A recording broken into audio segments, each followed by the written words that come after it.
Welcome to Rant on Reels. I'm Michael Fooch. And I'm Xavier Barnett. Today on the podcast, we do deep dives into the movies Detective Pikachu and Tolkien, as well as we get ready for the Game of Thrones finale by having some Game of Thrones chat. Yeah, we're going to discuss Game of Thrones, the most anticipated TV show and of all time. In some ways, it's a sad episode. This is our first episode in like the last month where we're not talking about the MCU. Yeah, no, that's okay. I think we've beaten that horse to death, and well, they're probably sick of the MCU talk, to be honest. But you know what you can't get sick of? Don't forget to you can't get sick of. Yeah, I can't. Liking us and recording the on YouTube, Spotify, and iTunes. That's what we're on. So please. And Insta. Oh, yeah, we're on Insta too. Like, follow, subscribe, do all that jazz. Comment about how you feel about this season of Game of Thrones, Detective Pikachu, and Tolkien. How's your week been, Xavier? It's been good. Get up to anything? Not really. I did see something legendary, though, for the people of Canada. And a Canadian heritage moment. Canadian heritage moment. Did it have to do with 4 pings off the rim? Yeah. It's a shot that was missed, I want to say 2001, so 18 years ago. 18 years ago. 18 years ago. It was missed by Mr. Carter. Loser. Well, everyone has their own. It's entitled not to their own forgiving opinion. Vince. This is a not forgiving Vince podcast. I don't agree to that. You're a Celtics fan. You don't have a horse in this race. Well, I do live in Canada, so we can talk about this. But you don't have the same. I have a question. If you're Xavier's a Celtics fan, so if you have a guy who plays for the Celtics who says he wants to be here, and then quits on your team, Mr. Irvin, and then basically says after he left that he didn't play most nights, like he didn't try his best. How would you feel about him? I don't know. Yeah, I understand here. That's because there's one person on the Celtics that I'm very upset about. But we're not going to name any names. Did you already name names? Yeah, Mr. Irvin. But yeah, that was a great shot. First time in NBA history that a Game 7 game came down to a buzzer beater. That's crazy. Yeah. Well, there's not, like, how many buzzer beaters are there in the season, right? Like, it's true. It's probably less than 10, right? And then on top, I say less than 20. A whole season. In a whole season, yeah, okay, less than 20, but none in the playoffs, which is Game 7 playoffs, right? Mm-hmm. That's just insane. Because I don't even know what to say. That is a moment. It will forever be engraved in Canadian sports history, Canadian history, and Toronto history. Only if they go farther. Remember, this is only the second round, man. Let's not talk about this is like Michael Jordan's like Game 6 heroics in his last game for the Bulls. Okay, let's not get crazy on this. If this was the Game 7 of the finals against Golden State and they win the championship, we're talking like legendary moment. Well, yeah. If they lose to Milwaukee now, like it means nothing. Okay, well, someone's being a little bit upset and wants to rain on Toronto's parade, and I'm the Celtics fan, by the way. I'm a realist. Let's see them get past. Let's see them get to the finals. Okay. All right. This is a movie podcast. No one wants to. People are turning us off because we're not talking about movies. Any big news? Let's see. Well, Disney released their slate for the upcoming movies. Couple interesting movies choices there. A lot. They released till 2025. I mean, like this is obviously 27. Not official. I heard. Sorry, 2027. You're right. This is obviously not official, but this is their plans. What they have. Anything stick out for you? Because to me this means nothing, right? Most of these movies are untitled. They're gonna move. Mm-hmm. Anything stick out that? Well, we're gonna have years just filled with Avatar and Star Wars. We're gonna be Star Wars and Avatar out for. I think 2021 is Avatar. 22 is the new Star Wars trilogy. Because after the Rise of Skywalker comes out, they're going to be a break. No Star Wars movies until 2022. It starts the new trilogy. But I have a question for you. You say we're going to be Star Wars out or Avatar out. They release 3 MCU movies a year, and we're not MCU'd out. If the movies are good, the problem with Star Wars is these movies, specifically the last 2, have not been good. I mean, we're not, but I think other people are starting to get the fatigue for superhero movies. Are Because they? it's not just MCU Say that to movies. the $2.5 billion Endgame's made. Yeah, Do you but know that? Endgame is Hold on though. the But name Endgame is Endgame in itself. okay, but right? hold on though. Let's have this conversation if you want to have this conversation. Captain Marvel made $1 billion, the last movie that came out, and it's Captain who? And if you the movie before that, in Infinity War, is also a top 10 movie of all time. So you're looking at if you look at the top 10 movies all time, 4 of them are Avengers movies. There have been 4 Avengers movies. You want to talk about like people getting fatigued? No chance they're getting fatigued.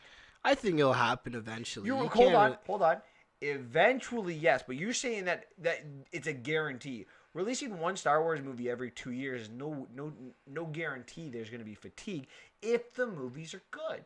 People want to see good movies. This is what I don't understand about people who talk about like fatigue, like, oh, these superhero movies, people are gonna get sick of them.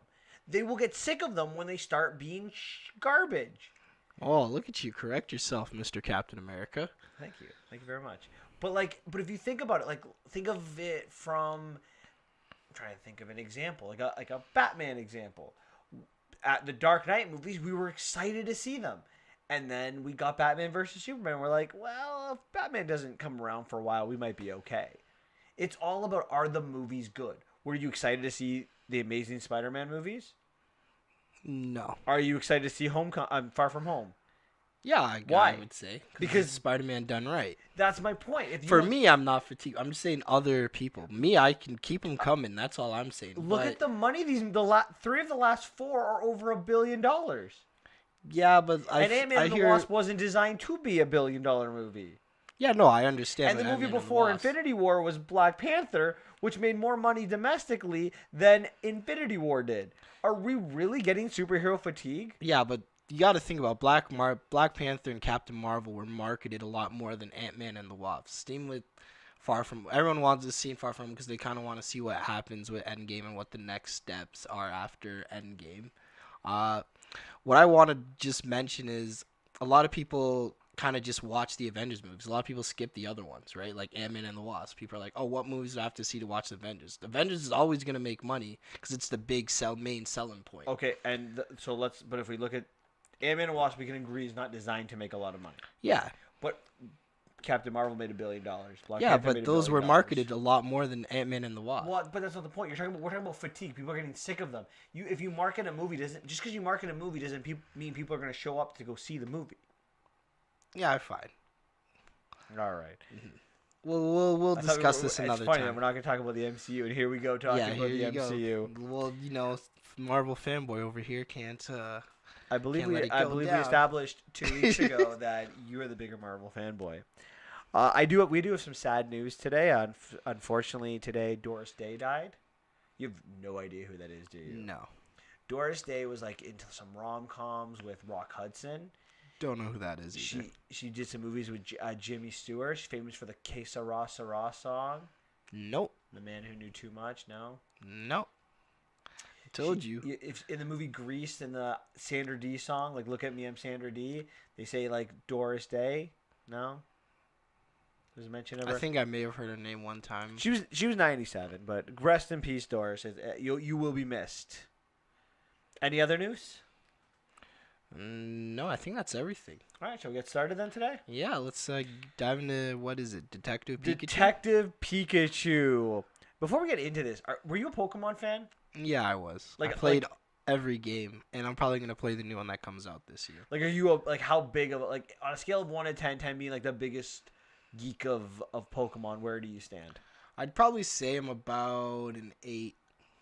Okay. 8. I'm into it, but not super into it.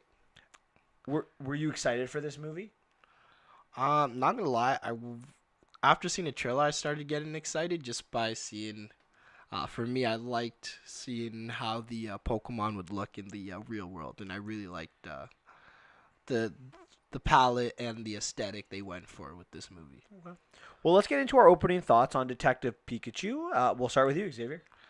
So, I probably have the nostalgia goggles on hard, but I really enjoyed this. The plot made sense. Well, I'll get into a little bit later, but I really like the plot. Like I said, I like the aesthetics of how the Pokemon are integrated into it. Uh, I really like the relationship between the characters and the development between the characters. Uh, my only issue is the villain's motive was kind of weird, but that was just me. And I liked the uncovering of the mystery, and it always kept you trying to guess what was happening. So I really enjoyed this movie, and this is a movie based on a video game that's actually really good, in my opinion. So, what do you think? Unlike you, I was not a huge Pokemon fan. My brother was really into it. He collected the Pokemon cards, and he got me kind of interested in some of the games. Like I played Pokemon Yellow, Pokemon Red, Pokemon Blue, that kind of stuff. I played Pokemon Stadium with my brother, just trying to beat it because like it's a game, and when I was younger, I liked to play it. I used Pikachu and Smash Brothers, things like that. Oh, so you're a noob. And Spammer. in my younger years, I could have named all 151. Now I hear there's like 807 or something like that. Yeah, there's a lot. So as my brother grew away from the show, so did I, because like I could, like, it wasn't something I went out and watched. If he was watching it, I would sit and watch. Like Yeah, I never watched the show either. I kind of just really played the game. Yeah, well, my brother watched the show. He played the games, collected the cards. So like I'm just around it. Mm-hmm. This movie, Xavier's right. It's full of nostalgia, and the movie is it fully is. Sorry. And the movie is fully aware it's full of nostalgia, and it exploits it. Mm-hmm. It exploits that nostalgia at every corner possible, but it doesn't rely on it. And that's what I really liked about this movie. This movie had the nostalgia, but it didn't rely on it. It relied on a well-written plot, and I like the fact that they focused on the original 140, the 150 for the most part. Wow, you don't even know the amount. 151. Well, Mew wasn't in it. He was just legendary. I definitely think it's more geared towards an older crowd rather than a younger crowd. Like the generation that would have been into Pokemon initially, which I think is why they focused on the 151.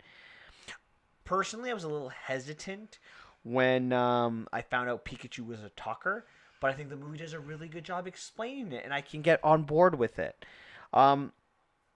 There's a really good movie here. I really like the concept of Rhyme City, of Pokemon and humans kind of working together. Battling. But that being said, moving forward, I'd like to see more traditional Pokemon movie. I like the fact that the Pokemon are adorable in this movie. Like one of my favorite lines is like the reporter. Lucy, she has to do a report on the top 10 cutest Pokemon, and she's like, "They're all cute." Spoiler alert. Yeah. By no means is this movie perfect. There are things in this movie that I do not like. Some of the scenes are like Xavier brought up, the villain not really on board with his motives. Yeah. As well as I think that's the weakest part of the movie, the villain. As well as some scenes I felt dragged on, and the Torterra scene really bothered me. And I'll get into I'm not a big fan. That's funny because I thought that too. I'll get into that when we get to that. But those are my opening thoughts. I know it's long-winded, but I really liked the movie. It did a lot of things well. It brought back some nostalgia. It was well written and, not perfect. Wow, I can't believe you pronounced a Gen 4 Pokemon perfectly. Torterra. Why are you so impressed by that? I'm just impressed. Do you know what its type is? Ground Pokemon? Ooh, good. Close half. It's ground and grass. It's one of the starters. It's the final evolution of the ground and grass. Okay. Pretty good. There's three evolution to it too, right? Yeah. Every starter has 3, Not everyone. Oh, starter. Yes. Well, does Pikachu count as a starter? Because in Pokemon Yellow he is. He's a starter in Pokemon Yellow, but and technically Eevee's a starter too. No. Well, Eevee has 6. Well, actually, she has 9 I thought now. Eevee can only turn into 1. Did they change that after Gen 1? Well, different options, right? It can turn into 1, but you have all these different options with the stones, right? Okay. She actually has, I think, 9 now or 7. I love Eevee, but okay. But I digress. Let's deep dive into this nostalgia movie. goggles, baby. All right. So in this movie, we are introduced to Tim Goodman. That's how we kind of start in this movie. He's an insurance salesman, and he's not living in Rhyme City. He's out there with his friend, and Looks his like friend, Palatown, but it's not. You know what Palatown it's is? one of the towns where Ash was born, like that town. Yeah. Oh, Okay. there you Look go. at that. See, I'm not that dense. But Tim's kind of given up on Pokemon trading. He has an absentee father, and his friend's trying to get him to get a Pokemon. And they see this Cubone. He tries to catch him. He fails miserably, and he finds out that his dad has died, and he has to come to Rhyme City. What are your thoughts on Tim? First, I kind of like this. You know, he doesn't want a companion, and it shows that he's lonely. He doesn't really. I'm interested. I'm interested at this point. I want to be like, okay, so he doesn't care about Pokemon. Interested. Doesn't want a partner. Everyone else, as you can tell, like if you watch the scene, everyone else kind of has like a partner that they're walking with and a friend, like a Poke buddy, right? Because that's the whole thing, right? He doesn't have that. He just has himself. He's been by himself for we don't know how long, and he's kind of just down in the dumps. You can tell he's not very happy in life right now. But he has his grandmother. That's true. But I tend to agree. And one thing I really like about the universe that they've created or the world building is they have no animals. The animals are Pokemon. Yeah, well, that's how it is in the. Well, I know, but like just because it is doesn't mean they have to do that in the movie, right? Mm-hmm. So it's really cool, and I mean, there's something to be said about that. So he goes to Rhyme City, and Rhyme City, as I said earlier, is where people and Pokemon live side by side. It outlaws Pokemon fighting. There's no battling that legally can happen. Well, you think I have an idea why they did that? Because if they did have the battling, because technically Pokemon's kind of like dog fighting, right? It's kind of like like that, right? So they kind of like, let's not get a bad rep for having battling. That's kind of, I think that's why they went with this route too, the Detective Pikachu route, just to have a good PR. Why though? It's the entire show and the entire games are all based on Pokemon fighting each other. Yeah. Well, when I think about it, every time I think about it, I'm like, this is kind of messed up, but because they're adorable. We accept it. But it's adorable too, right? Like nobody likes dog fighting, but if you go watch a movie dogs are adorable. Where like you have giant spiders and they're all killed, no one's gonna be like, oh, the poor spiders. Or in a movie, if they kill a bunch of rats, no one's gonna be like, "Oh my God, would someone worry about the poor rats?" Well, clearly you haven't seen PETA's Twitter. What about it? They go crazy about it, that kind of thing. I remember in the one gate, like Battlefield, you kill a rat, and they complained about it. I'm sorry, you have no sympathy to rats. You want to kill dogs? I'm very anti that, but you kill rats, I'm on your side. Whoa. Rats are living too. Rats kill like a third of the population of Europe, or they spread the Black Death. So let's. Well, the world's overpopulated anyway, so. So Tim goes to his dad's workplace where he meets Lieutenant Yoshido, who basically says, "Oh, you know, your dad was a good man, yada yada yada." He's one of the best detectives. Yeah. And he goes back to his dad's place to kind of clean it out. And when he gets there, he meets Lucy, who's a wannabe reporter with a Psyduck. He knew Harry was onto something big, and she questions him and says, "I know there's something strange about you. I'll be back," kind of thing. And Tim's like, "What's going on here? Yeah, this person's crazy." Then he goes into his apartment, and he walks around and looks around. He sees this vial that has an R on it, and he opens it, and it's got this really weird smell, so he kind of is choking, so he puts it outside, and a bunch of... I can't wait here. Here we go. Pronounce it. Apora. I have no idea. Apom. Apom? Oh my God, it's an M. I can't read my own writing. Apora. That's good. Apom.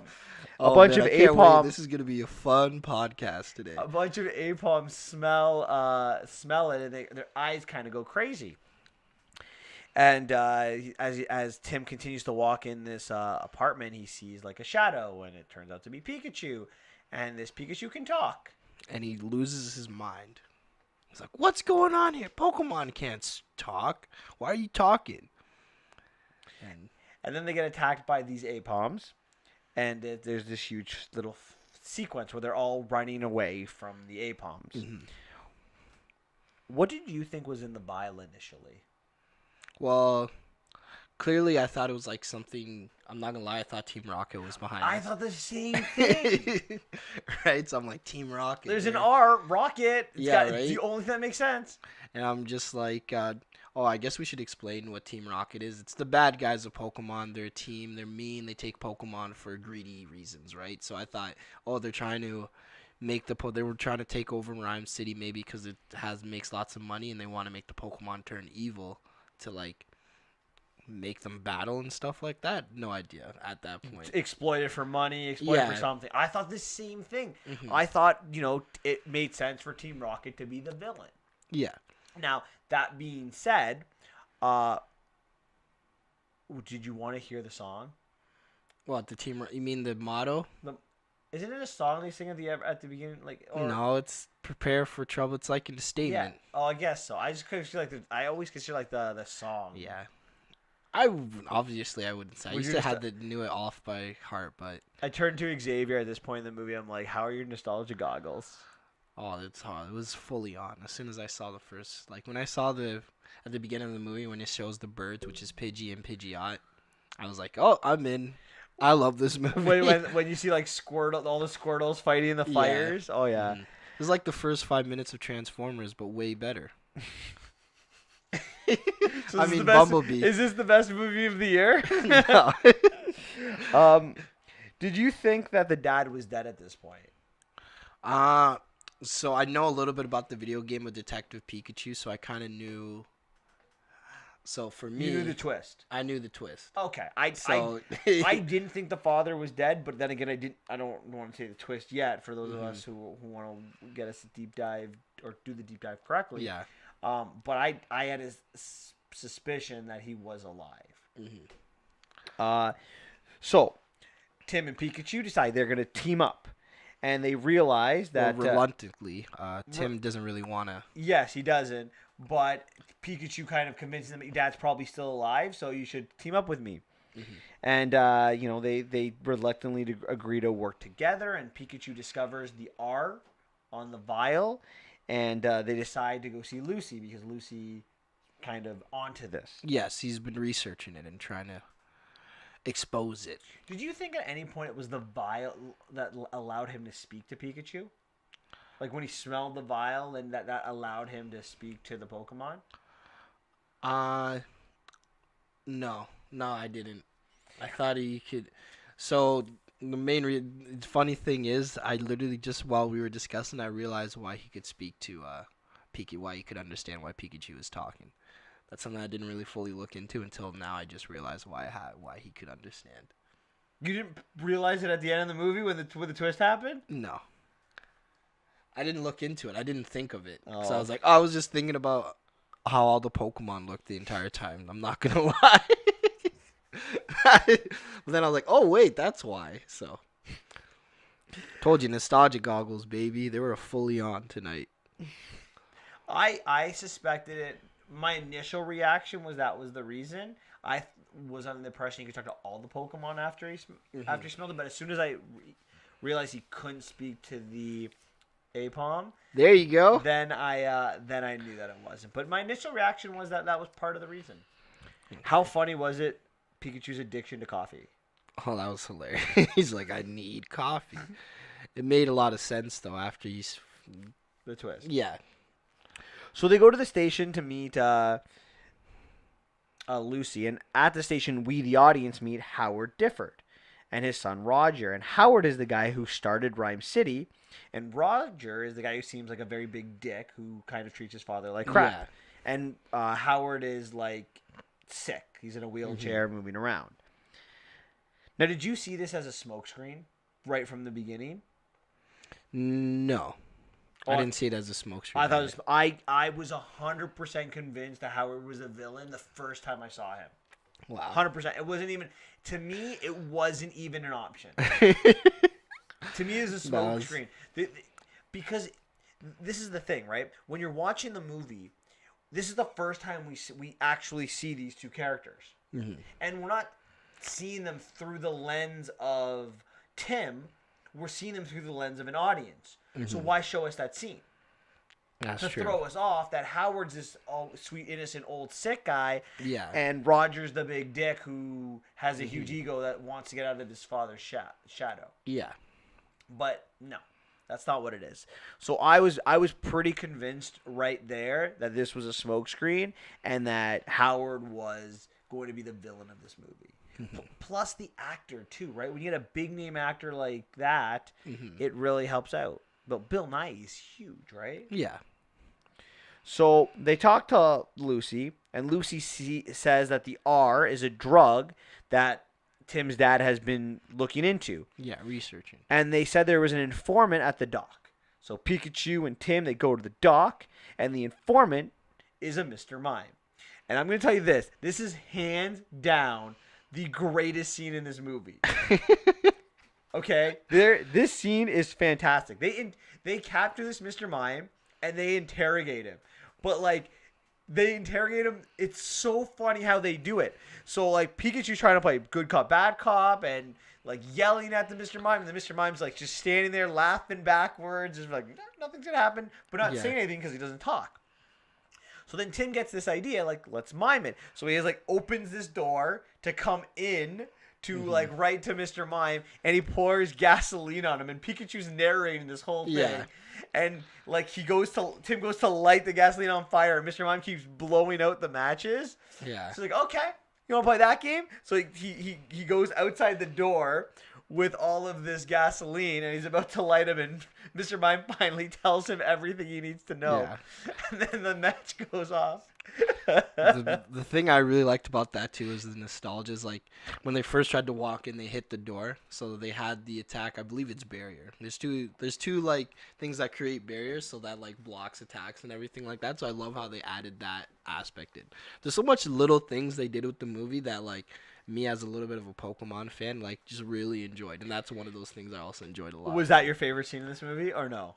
Yeah, I think that might have been my favorite. It was. Scene, I could have fell on the floor laughing. It was so funny. I probably overrated it for anyone who hasn't seen the movie yet. But if you, it's also in the trailer too. So. Oh, Bill, come on! That's freaking trailers. They're the worst. The worst. So Mr. Mime leads them to this club, and they go to the club has illegal Pokemon battles, and we see a Blastoise versus a Gengar. Oh, Gen 1 Pokemon. Yeah. I can say it properly.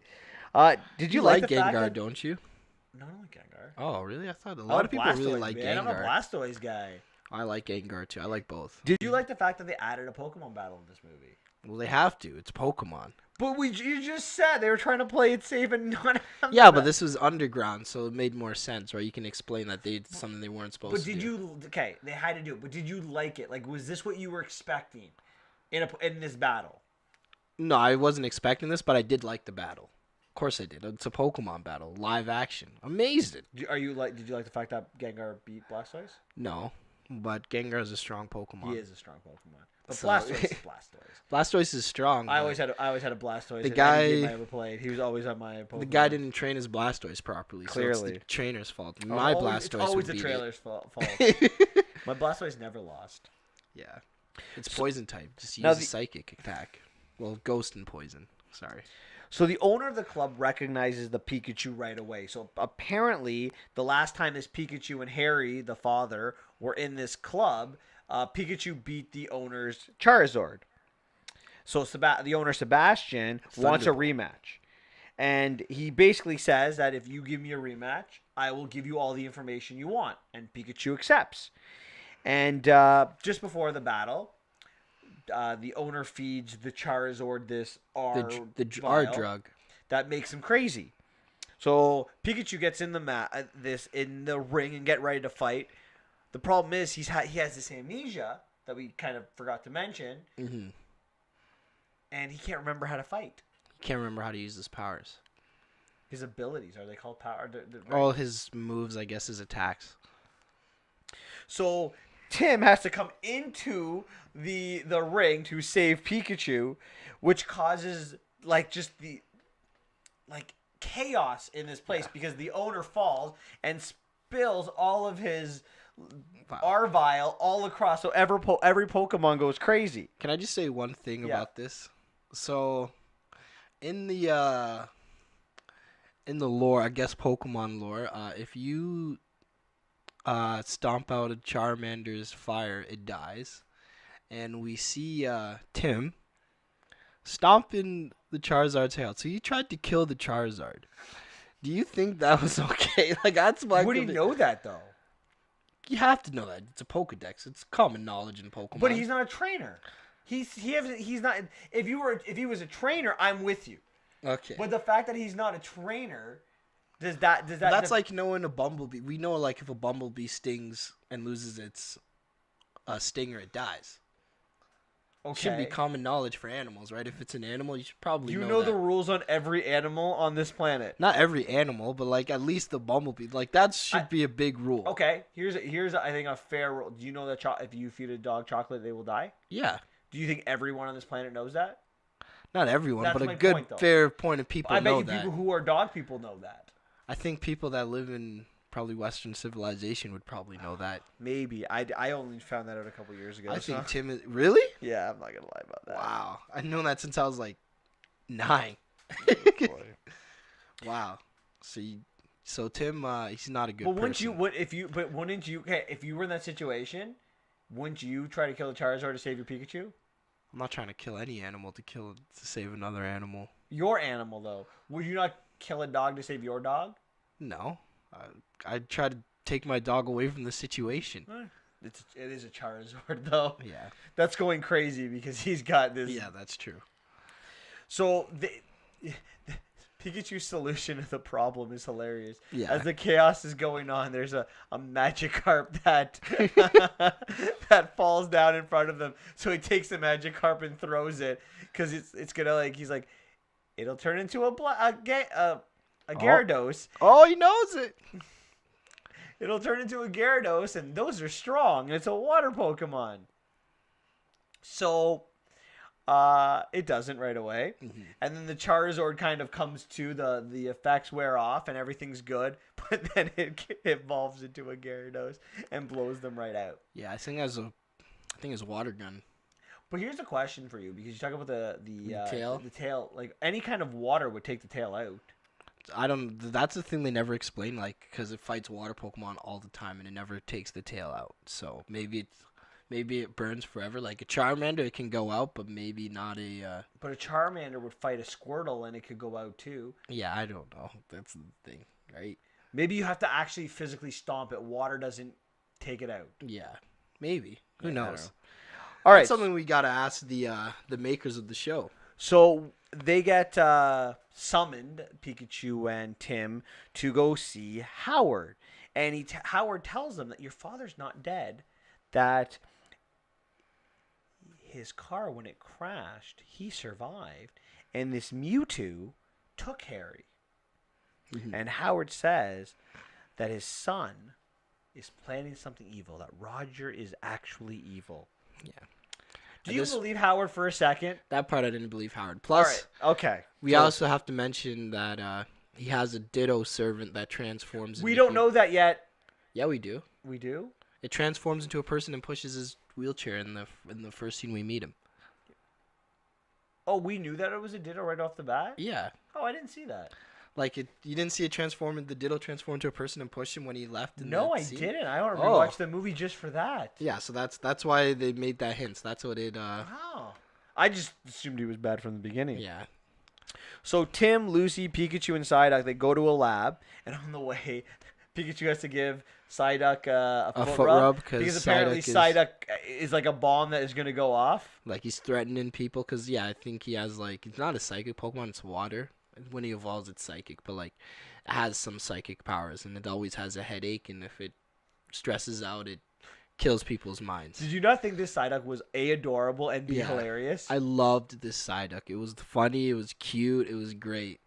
It was even better, because in the show I could not stand Misty's Psyduck. It was annoying, but this one, I loved it.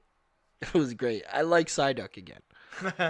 This Psyduck was funny. Mm-hmm. I turned to Xavier because I'm like, it's blowing at some point. Yeah. It's blowing. It's They kept hinting at it. So they break into the lab. They find out they've been constructing experiments and that all of the R is actually from Mewtwo. Mm-hmm. And as for the, you know, what's going on, Howard's son is viewing through the cameras everything that's happening, and this company has been doing illegal experiments on these Pokemon. So he releases some of the violent Pokemon, and they capture. What are those Lucy and Pokemon Psyduck. called? I actually didn't write it down. What are they called? Gray Ninjas. Oh, Gray Ninjas? Yeah, Gray Ninja. Why would that be hard to say? It's Gray and Ninja. Not Gray, Gray. G-R-E and then Ninja. Greninja. Greninja. Oh, Yeah. okay. So they Fifth generation starter. They're what? Sorry. Fifth generation starter A Pokemon. starter? Oh boy. Or is it sixth? Sixth generation actually. Yeah, sixth generation starter Pokemon. So, whatchamacallit, Tim and Pikachu find out that Tim and Pikachu, sorry about that, they find that these Greninjas are, have captured them. They free Lucy and Psyduck, and they run for safety. And as they're running, Psyduck has his big headache and explodes. And then the Earth starts moving. And as they're running around trying to get away from all of this like breaking Earth, and they finally are free, we see these ginormous Torterras. And Pikachu gets hit by a rock and kind of dies. Yeah, I don't know how he died. Sorry, that's one of the plot points. I was like, what? This whole scene is brutal. Yeah. The huge, ginormous Torterras, like, seriously? Mm-hmm. Like, that's just... I'm sorry, that's boring. That's bad writing. That's poor, lazy writing. That's a scene I could care less about. I'm like, they showed them growth, and I'm like, oh, it's not growing. I didn't even take that in that it was Torterras that was moving. I was like, oh, that makes sense. Now, do you think that the fact that the R vial is from Mewtwo, does that make sense? Were you content with that? I was okay. I mean, it's one of the most powerful Pokemon, and it's a psychic Pokemon, one of the most powerful psychic Pokemon. So it could make sense that its DNA could make Pokemon go crazy. Yeah. I was fine with that. It's more the villain's mode. Too. It's not like it's yeah, it's not right? like permanent. It's temporarily go nuts, right? It's not like it was permanent. It's more the villain's. I'll go ahead into the villain's motives because it was just weird to me. Okay. So we meet Mewtwo because a bunch of Bulbasaurs take Pikachu to healer Pokemon, which happens to be Mewtwo, and Mewtwo heals him and says that Pikachu was freed Mewtwo from the lab, and Mewtwo has captured Roger, and then Pikachu runs away, thinking that he is the one at fault, and Mewtwo gets captured by what we find out is Howard. Mm-hmm. Are you content with that? Like, I'm okay with that. I'll tell you when I'm like, okay, what the heck's going on here? So I don't really think Mewtwo I'm like, how did he not sense that? But he was probably distracted explaining everything, so I'll allow that to happen. Yeah, and they're humans, all right? They're not other Pokemon. Can Mewtwo? I don't know how he Mewtwo can sense works. humans. He can sense humans. So Lucy and Tim, they go back to warn the city of what Roger is planning, because that's who they think is responsible. And Tim goes to see Howard. Meanwhile, Pikachu gets to the scene of the crash and realizes that he actually did not betray Harry. That Mewtwo didn't attack the car that hurt Harry, and they realize that Howard is actually the villain. It was Greninja. And that the Roger that's been walking around isn't really Roger, it's the Ditto. Howard then uses a machine to take over and become Mewtwo. Yeah. Now, you're okay with this, because this motive is fine for me. This motive is fine. Me like, okay, obviously he wants to become me. Yeah. That you can become powerful. I would want to become Mewtwo. Yeah, I'm okay with that. But you're getting to where I'm like, what the heck's God? You're getting He's there. going to use the R, so this is a big, huge Pokemon parade in Rhyme City, and there's all these balloons that are filled with this R vial, and he's gonna release the gas, and then everyone is going to become a Pokemon. What the hell's with his motive? I know you're gonna say that's where you lose it. Yeah. What the hell's with this motive?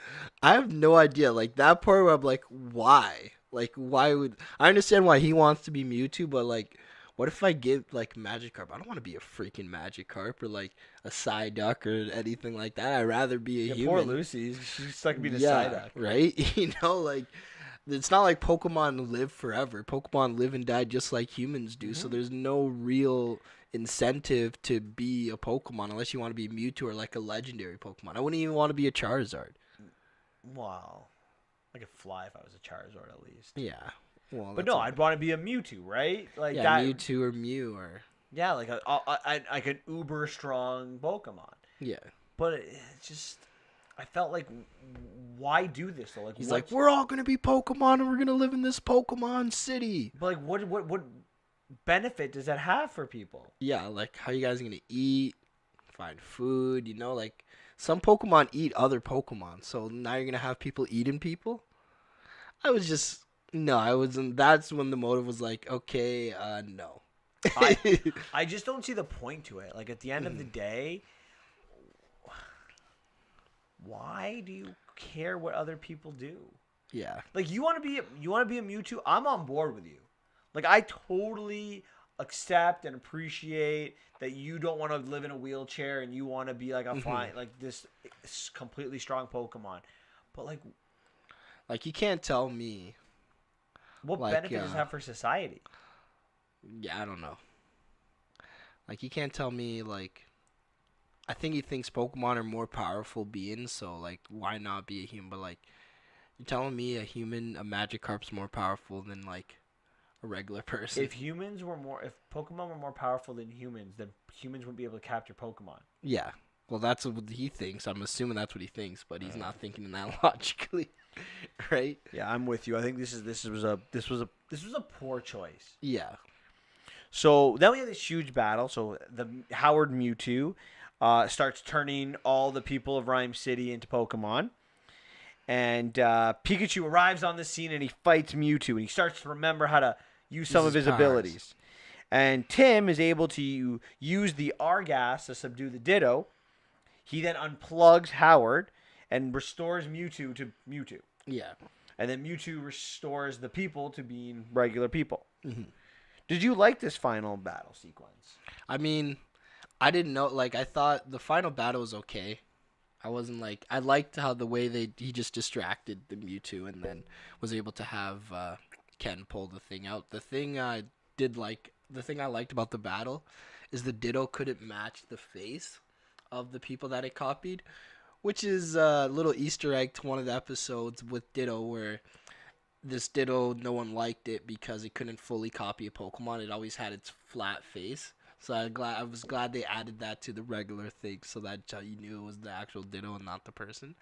So, nice little homage to that. But going back to the battle, I was okay with it. Nothing too crazy. It made sense that Pikachu had to trick the Mewtwo to get rid of it. And it also made sense that all you had to do was remove the little headpiece thing, and then you can't control Mewtwo anymore because it is a psychic link. So if it's removed, obviously you're not gonna take the power for it. I like how Pikachu couldn't beat Mewtwo. I was always afraid that that's gonna happen, right? Mm-hmm. Like it didn't make sense for the movie that they were making that this Pikachu could beat Mewtwo. Mm-hmm. So I like that element to it as well. Then in the ending, Lucy gets hired as a full-time reporter. She, I think, goes on a date with Tim in the end. I don't know. We don't know yet. Not enough closure on that, in my opinion. And then Mewtwo reveals that Pikachu is actually Harry. Mm-hmm. And then he fixes the situation, and Pikachu now can no longer speak. He just says the Pika, Pika. Yeah. I really want to know why. It didn't really explain why he had to talk to Tim to heal back to full. I mean, that doesn't fully heal car crashes. So that's a little bit iffy on that, but I'm like, okay, whatever. I'll allow that. Yeah, well, was he even severe? How severely injured was he though in the car accident? We don't really know. He might have been fine. Like we don't know that. So I'm yeah. With Was you. he like in a coma? Like a little bit more clarity in that. Yeah, right? but I'm okay. I'm like you. I'm okay with that. Yeah, I'm okay with it. But I would just like a little nitpick is I would just wish more into that like whole situation. But that entire ending was, I felt, very rushed, right? The whole Yeah. Lucy thing, the Tim thing, the Hmm. Harry. I think all of it was pretty rushed. Yeah. Then They just Tim, needed an extra 5 minutes to explain all yeah. that, right? Then Tim just the big scene is like the end, like a homage to earlier in the movie where Tim's at the train station. He's like, you know what? I think I'm gonna stay Hmm. in Rhyme City, and I think I might want to be a detective. And I didn't particularly love that ending. You wanted him to go back out No, to his no, no, dreams and no. become a I don't think Pokemon you need champion. that. But I don't even think you need that. Just have it like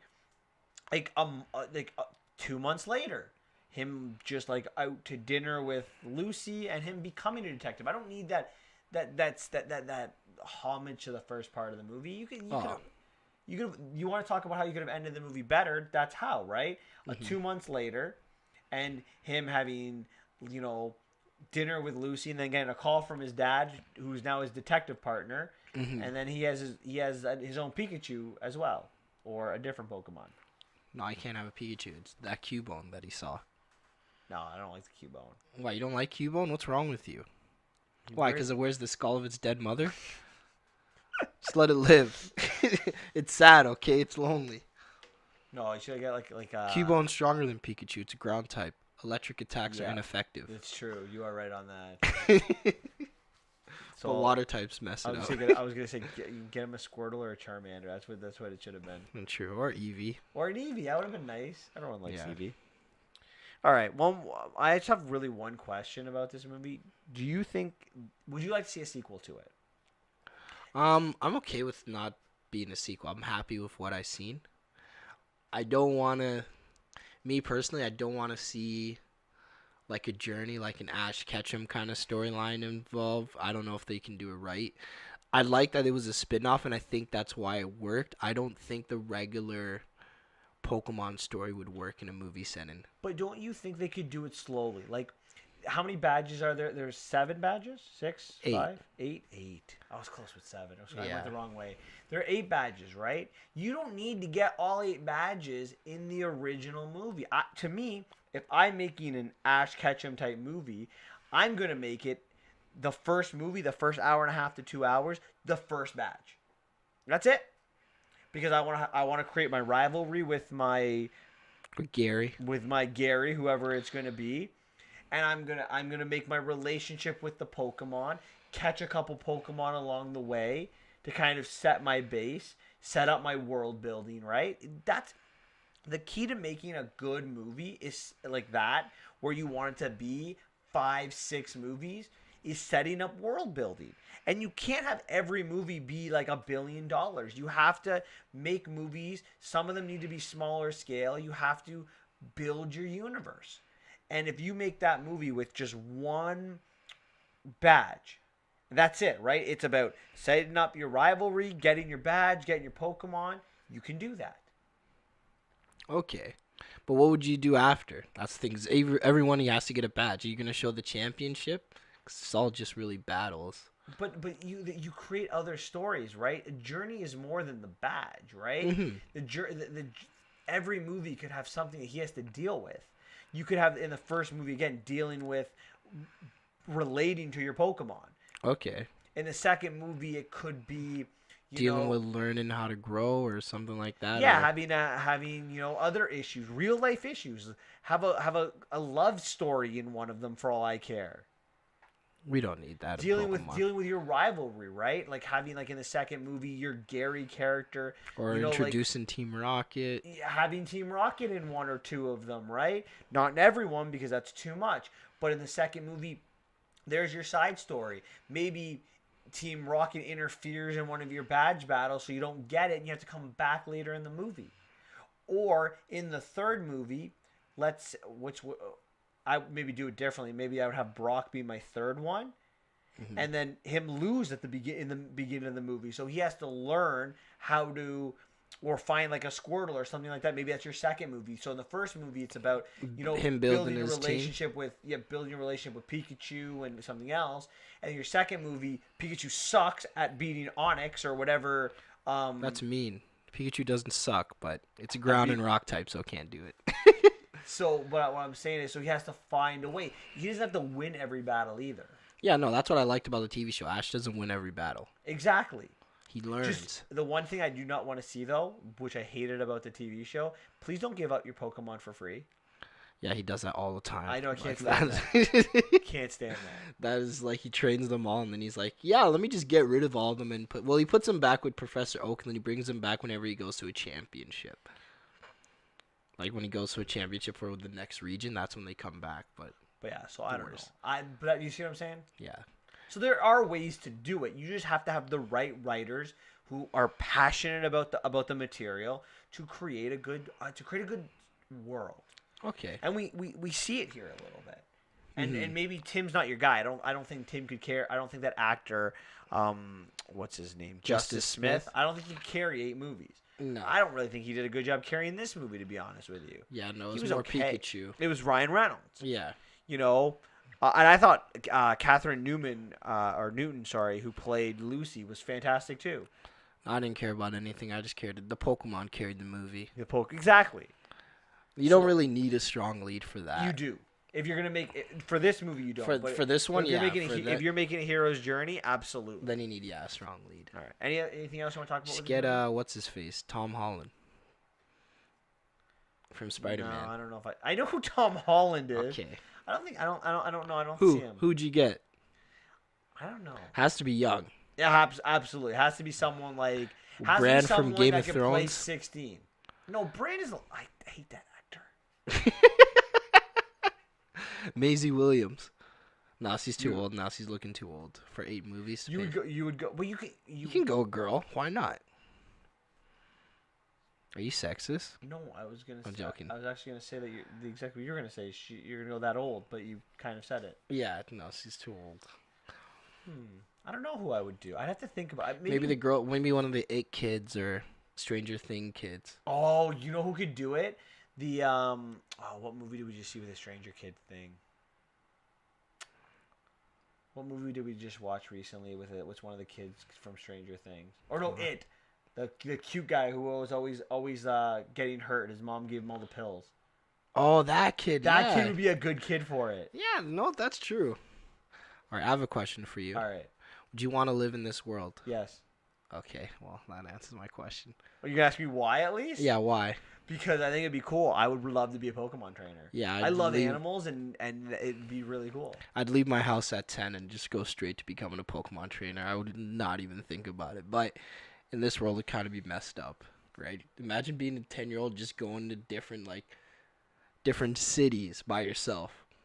Is that how old Ash was at the beginning? Yeah, he left that. He's 10 years old. Okay, I would make him a little bit bigger in the movie, like 14. I'm probably 16. Yeah, technically, 14 would make more sense. Like a 10-year-old going he's camping out by himself.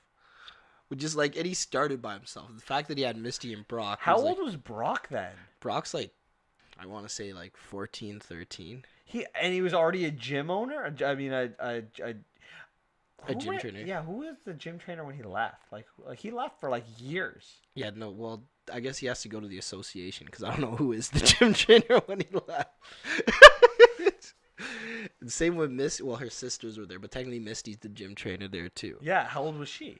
She's probably a year older, I'd say, maybe 12 or 11. How do you become a gym trainer at this age?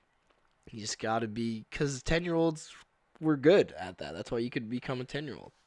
Obviously, but Giovanni would have been Giovanni's in his 40s. Yeah. Okay, so we're he's a bad person though, so that's why. And so you would live in this world too? Of course I would. All right. Is there any other questions you have? No, that's everything. Okay. What would you give this movie out of 10? 8.5. The reason being is it's the villain's motives, and obviously I'm gonna have heavy nostalgia goggles on that. That's what gives it the 8.5. If it wasn't for that, it'd probably really be a 7.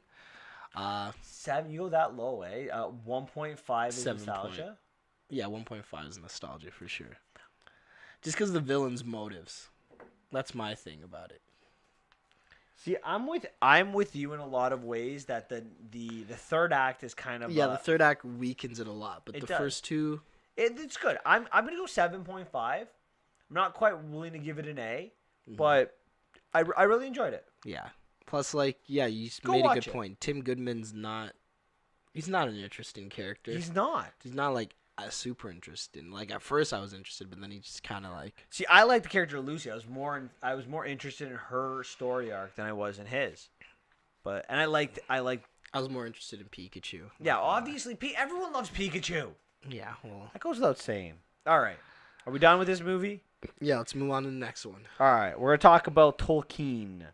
So let's start with our opening thoughts. Xavier. This one, I liked it. I wanted to look more into.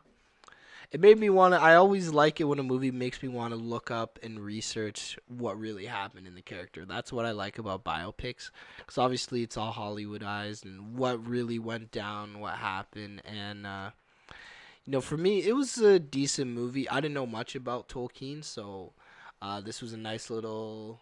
Because no one wants to start reading first. I always like looking at the biopic and then read after to see what the difference is, and then I get my decision off of that. So, yeah, I felt, but sometimes it felt a little long, dragged on. Some scenes were like not very necessary, and I don't know if I like the direction that they went with the.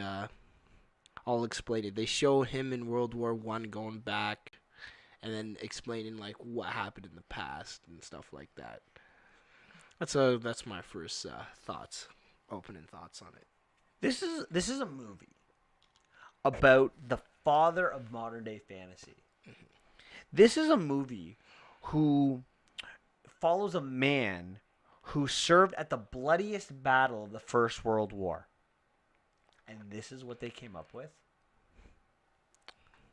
Here we go. There was no vision in this movie. Drop the mic. This is one of the most creative men. Like his mind was so far ahead of so many out of the writers. His imagination, and this is what we get. They do not do J.R.R. Tolkien justice. For me, the fact they based this story on a lie is the problem. This is the main aspect of the story. It's kind of told in two time periods. We get Tolkien as a world. We get to follow him in a World War I story arc, and this was either fictional or fictional. By fictional, the second fictional, I mean made up in his head, like he didn't actually experience it. Like, yeah, we'll get into that later in the movie. What they focused on in this movie, a false love story, the TCBS, and a fake gay angle or story arc that has no place in this. There was so much unnecessary things, and I really didn't like the World War I, anything about it. The storytelling of World War I, the way they showed World War I, the way they filmed World War I, anything about World War I don't think they did it justice. I was very disappointed overall. That being said, there were a lot of interesting elements I did like. I did learn a lot about a person I did not know. And a person that is so important to history. But in terms of the storytelling of a movie, I was highly disappointed. I think they dropped the ball, and I think that they could have done so much more if they used what J.R.R. Tolkien was famous for, some freaking imagination. They tried by showing like images of Sauron and other things, that's about it. No. That's not imagination. That is literally throwing pieces of breadcrumbs and allusions to Lord of the Rings for people. Be like, oh, see, that's Sauron. That's a little bit of an Easter egg. Movie. Yeah, I know. If you're gonna use stuff like that, use it with some cleverness. Don't just throw it in there to throw it in there. Yeah. So the movie, well let's deep dive into this because I'm triggered right now. Here we go. Triggered. So the movie begins in the Battle of the Somme. Now, for those of you who are not or inclined to history, the Battle of the Somme is a battle from the First World War. And it's the bloodiest battle of the First World War. If you have to describe the Battle of the Somme, you can do it in one word. Massacre. 50,000 people died in the first day of the battle. 50,000 people in one day. Where they were just... the British general in charge, Douglas Haig, his idea was, let's just keep sending men to the Germans, and eventually we'll wear them down. Oh, that's a great. But the problem is the machine gun just mows down people faster than you can get to Said the other them, side right? of the trench. Windshield wipers of death. Exactly. My history teacher used to say that all the time.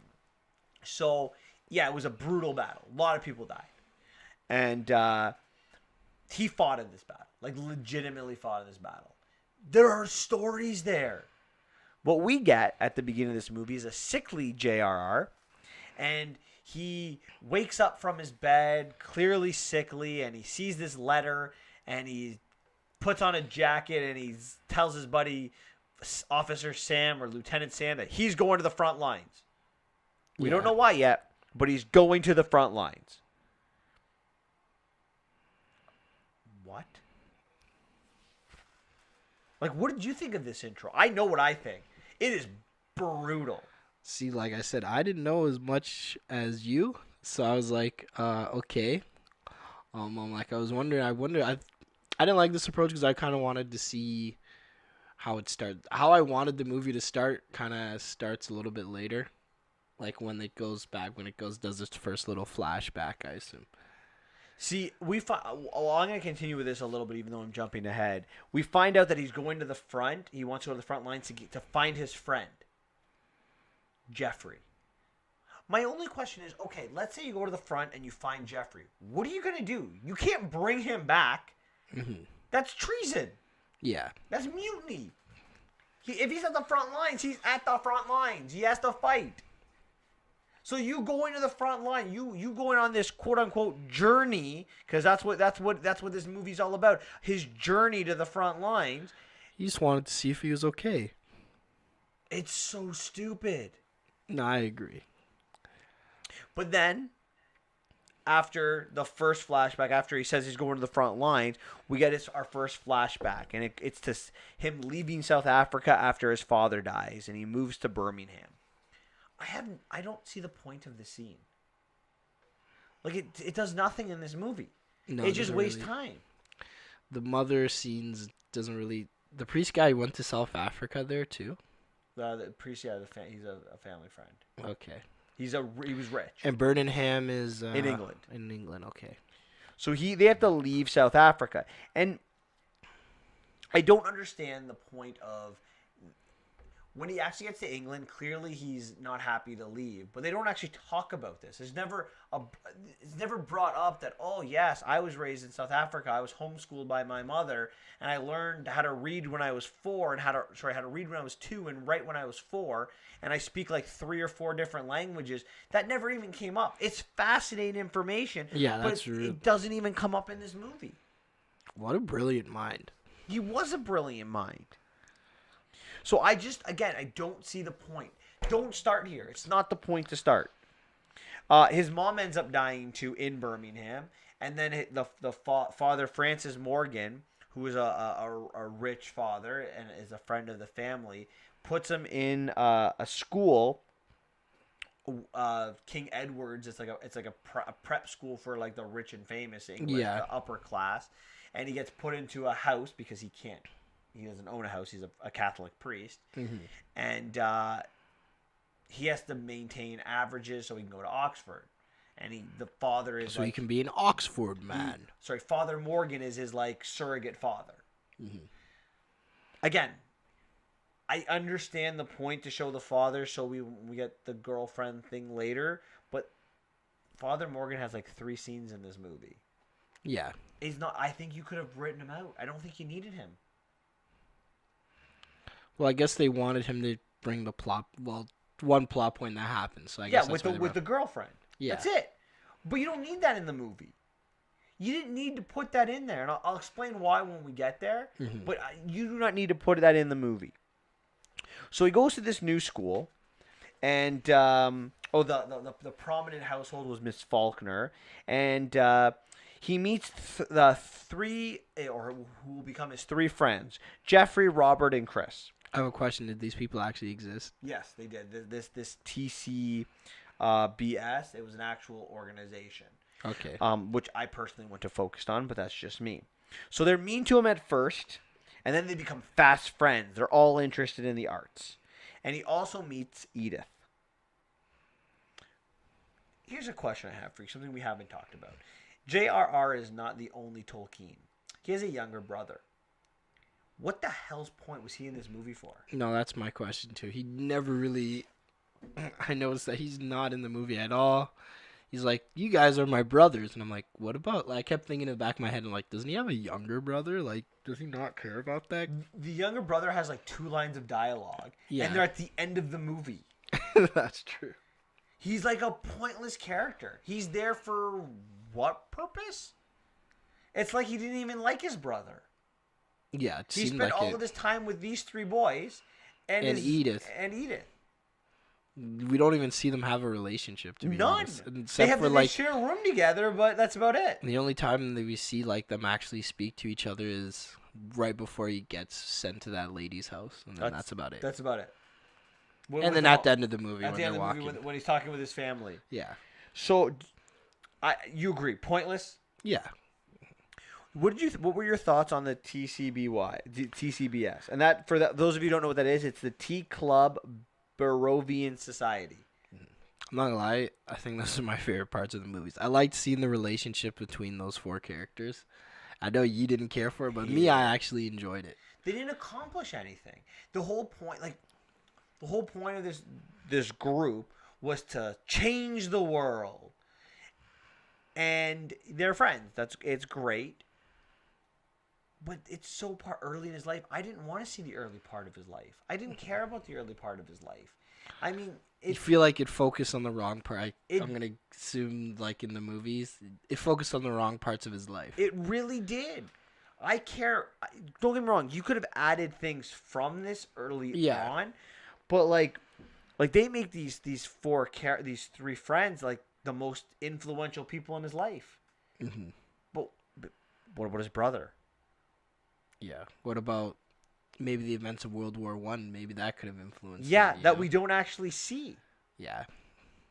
So I don't understand. I just don't get the point of how this affects the plot. Like, one of my biggest criticisms of this movie, maybe you can help me, is I don't actually know what story they're trying to tell me. Are they trying to tell me the story of these 4 friends? Are they trying to tell me the story of how he wrote or how he came up with the idea for The Hobbit? Are they trying to tell me the love story? Like, I don't know what they're trying to tell me. And because I don't know what they're trying to tell me, I don't see the purpose of a lot of the scenes in this movie. Is there interesting dialogue that comes out of the CBS? Sure. But what? What does it all mean? Well, I think it's gonna show their, the friendship's very important, and at the end of the movie, 2 of them pass away, so I guess it wasn't as. Yeah, that's kind of the whole plot where I'm like, okay, how are they gonna really change the world? Yeah, 2 of them die in the First World War in the Battle of the Somme, and the third one he never talks to again. Yeah, which I was like, oh, okay. Because the World War I broke him like it did so many other people. Yeah. Oh, what they saw in those trenches, God help some of those people. Yeah. Way more fascinating of a story than what we saw. Mm-hmm. But we don't see it. No imagination in this movie. Yeah, that's true. Wow, this man's doing a breakdown. So, this friendship develops. They create this society that they call a fellowship. Mm-hmm. No hint there to anything else. J.R.R. also falls for Edith. They spend a lot of time together. And now, I'll tell you this. I like these scenes because we see her challenge him. When he's thinking of a word. That one scene where they're in the tea discussing house, the word. and they're discussing the words and how they mean it. Like, fascinating. And how they use this word and they decide what it means, and it's a place, and they tell his whole story. It shows his That's what I mind really at work. liked. That's That what is I a really liked. I really liked that scene. scene. I think that's might have been my favorite scene of the whole movie. See, I liked the Edith character. She's obviously a huge part of his life, but I liked that storyline. I liked seeing that in the past. Mm-hmm. But then when they actually, talk about their feelings to each other, he fails a test or his exam to get to Oxford, which is true. And Father Morgan basically says, you have to stop seeing her, which is also true until you're 21. So true thing actually happened, and The difference is, in the movie, she was like, I don't understand this. You're gonna forget about me. Yada yada yada. Boring, boring, boring. In real life, it wasn't like that. She understood, right? Like, you're talking about the future. This isn't like modern times. Like, you had a shot to go to Oxford. You took the shot to go to freaking Oxford. Yeah.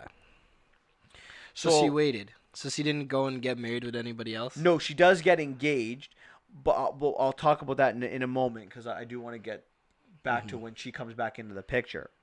So the father also basically says you can't even write to her. So he couldn't write to her, and he couldn't see her.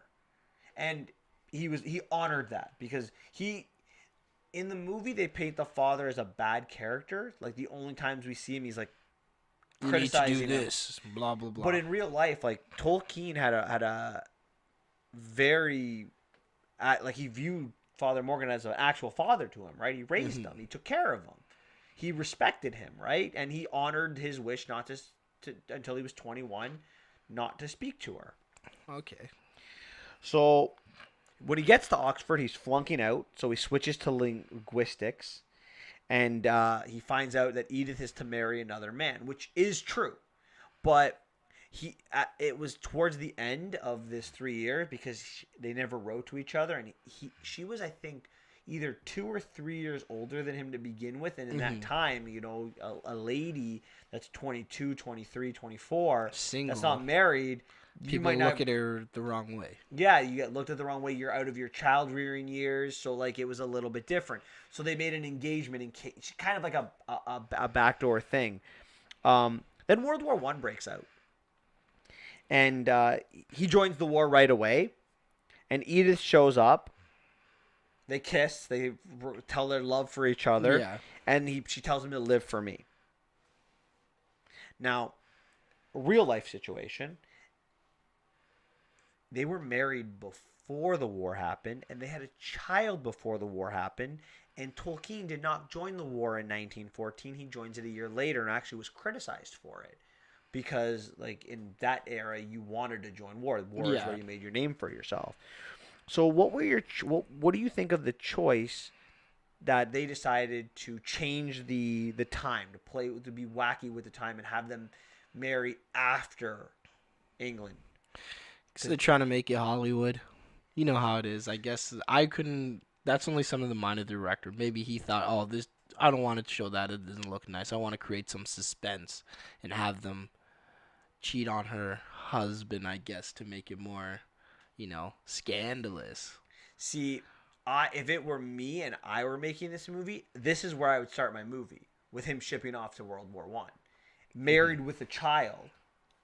And then you can do a couple flashbacks on how they got together, or whatever stories you want to tell. But this is where I would have started the story. I wouldn't have played wacky with time. But again, this is the problem. You have this great story, and you're creating all these lies around it. And it doesn't work for me. Now, meanwhile, at the front line, throughout these flashbacks, he's making his way to the front line. And in one of the flashback scenes, he's lying in the trenches. And it's all blood. He's definitely dying. He's lying in blood. Well, it's water, but it's just red because of blood. Yeah. And his lieutenant that's helping him, he tells his lieutenant, he grabs his lieutenant, he says, "Sam, go find Jeffrey. Sam." No hint at all to Lord the Fellowship of the Ring. I think that's more of the return. Isn't that the Return of the King? Whatever. The Samwise Ganges is the same thing. Yeah. So he goes through no man's land. He gets to the front lines, and Jeffrey's already went over the top into no man's land. All the minefields, the machine gun fire. Yeah, Jeffrey's definitely dead. If he went up the top, he's dead. Well, not everyone dies, but yeah, most people. No, not most people. Really? Well, it's machine guns of death. Yeah, it is, but. Like, they attack at night and during the day. It's more complicated than that, because not everyone in World War I died, right? Well, yeah, but everyone had to go over the top who fought in the trenches. Oh, lordy. So, he runs through no man's land, no gun, nothing. And again, I ask, let's say he finds Jeffrey. He can't bring him home. He's fighting in war. But he passes out in the middle of the trenches, and then when he wakes up, he had suffered from trench fever, and now he's in London again, or Birmingham again. Mm-hmm. He's fine. And right by his side is Edith, who's never left his side. And the father's like, I was wrong to tell you couldn't marry her. She's a keeper. Mm-hmm. So, two questions with this. The first is this whole sequence of him going to the front lines, is that real or is that fictitious in his head? That he was just passed out? Just passed out in the back. It could be. I think now that you mention it, I'm gonna say that route that none of that really happened, and it was all in his head. See, I think that's the case too. And if that's either way, whether it actually happened or it was just in his head, it's a stupid plot point. Would you agree with me on that? Yeah, I hated that part. That's the scene. I think it's one of the weakest scenes in the movie, but that's just me. It's just a horror, but that is the movie, right? Everything's told from that story arc. Mm-hmm. That's the story arc that's leading everything through this journey to find the front Jeffrey. Lines. Yeah. And Jeffrey's not from everything I read, because I did my research after some of it. That Jeffrey's a minor character. He doesn't even have a freaking Wikipedia page. Oh. Did you like the character Jeffrey, how he was portrayed in this movie? I mean, I liked the character until, honestly, I didn't really care for him, but that's about it. I hated his story arc. I hated everything about him. They pretty much, and I don't mean this in a negative way. It's going to probably come out that way, so I'll apologize in advance if it does come out that way. But they portrayed him to be gay in this movie. Would you agree with that statement? Well, yeah. Like, that he was in love with Tolkien the entire time. Mm-hmm. And to me, there's no historic evidence that says that to be true. So the scenes that you really see it are when J.R.R. finds out that Edith is getting married, and they're watching this fencing match, and he looks at him and he says, I know what it feels like to love someone and not have that love back. Ever returned. And then they have like that moment where they touch each other. Mm-hmm. And then this whole scene of him running to the front lines for him. There's every scene, there's Jeffrey's always looking at him with that longing. Why put that in there? Why is that necessary? It's like a love triangle. They made this into a love triangle. Interesting. I wonder who wrote this. This is good questions for him. Does it bother you? Honestly, like I said, I didn't know that much history, so I didn't even pick that up until you mentioned it, to be honest. Even when we get years later, we see that he's struggling, he can't write anymore, and then now that he's married to Edith is like, what do you want with your life? And what he wanted with his life is to get Jeffrey's poems published. That was the thing that was holding him back from writing The Hobbit. Was he needed to publish Jeffrey's poems?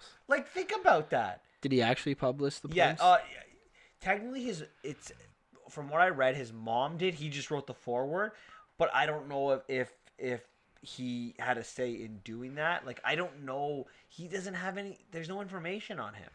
Wow. So they focused. I think it's more. And it's not like they're not like J.R.R. made it seem like these poems were great. They don't have a Wikipedia page, so I don't to me. And when I was trying to search for Jeffrey Smith, it was hard to find him. The most information I found on him was on a Tolkien website, and it was a blurb of information. So this character wasn't that. So I think it's more that they made these characters seem a lot more influential than they actually were. I think that's kind of one of the main issues in the movie. Maybe. I don't know. I really didn't like Jeffrey's character. I thought that it just hurt the story. Either way, after this, we get to years later. He now has 3 kids, even though in real life he had 4. He's now an Oxford professor. He gets Jeffrey's letters published, as we say, and then he writes The Hobbit, and then the movie is over. Mm-hmm. Do you think this film tries too hard to put in Lord of the Ring and Hobbit references? Yeah. Now I think about it. Now when you mention half of the movie really didn't it didn't make sense. It's kind of like it's one of those movies I didn't pay as much attention to as I did. I'm not gonna lie. I was just like, oh, You didn't pay attention because it's not interesting. yeah. Like That's I why you don't couldn't pay even attention tell to a you. movie. I couldn't even tell you like after a while. I couldn't even tell you what really happened. It wasn't that interesting. It was okay, but like, Like I just like even like shouldn't take 6 hours to tell a story about a ring, like that leaving that little joke there. yeah, Like 3 movies. yeah. I know. Each Yeah, I hour. get. I Even though got it's the really joke. 9 hours, it should have been 9 hours. Yeah, because they're all 3 hours each. I don't know. I think this movie lacks vision and focus. Would you agree with that? Yeah. Doesn't Didn't know really what it want to wants show be. what it wanted. Showed what he wanted to show for the character. I just really Not for the character, for Tolkien. I just really have one more question.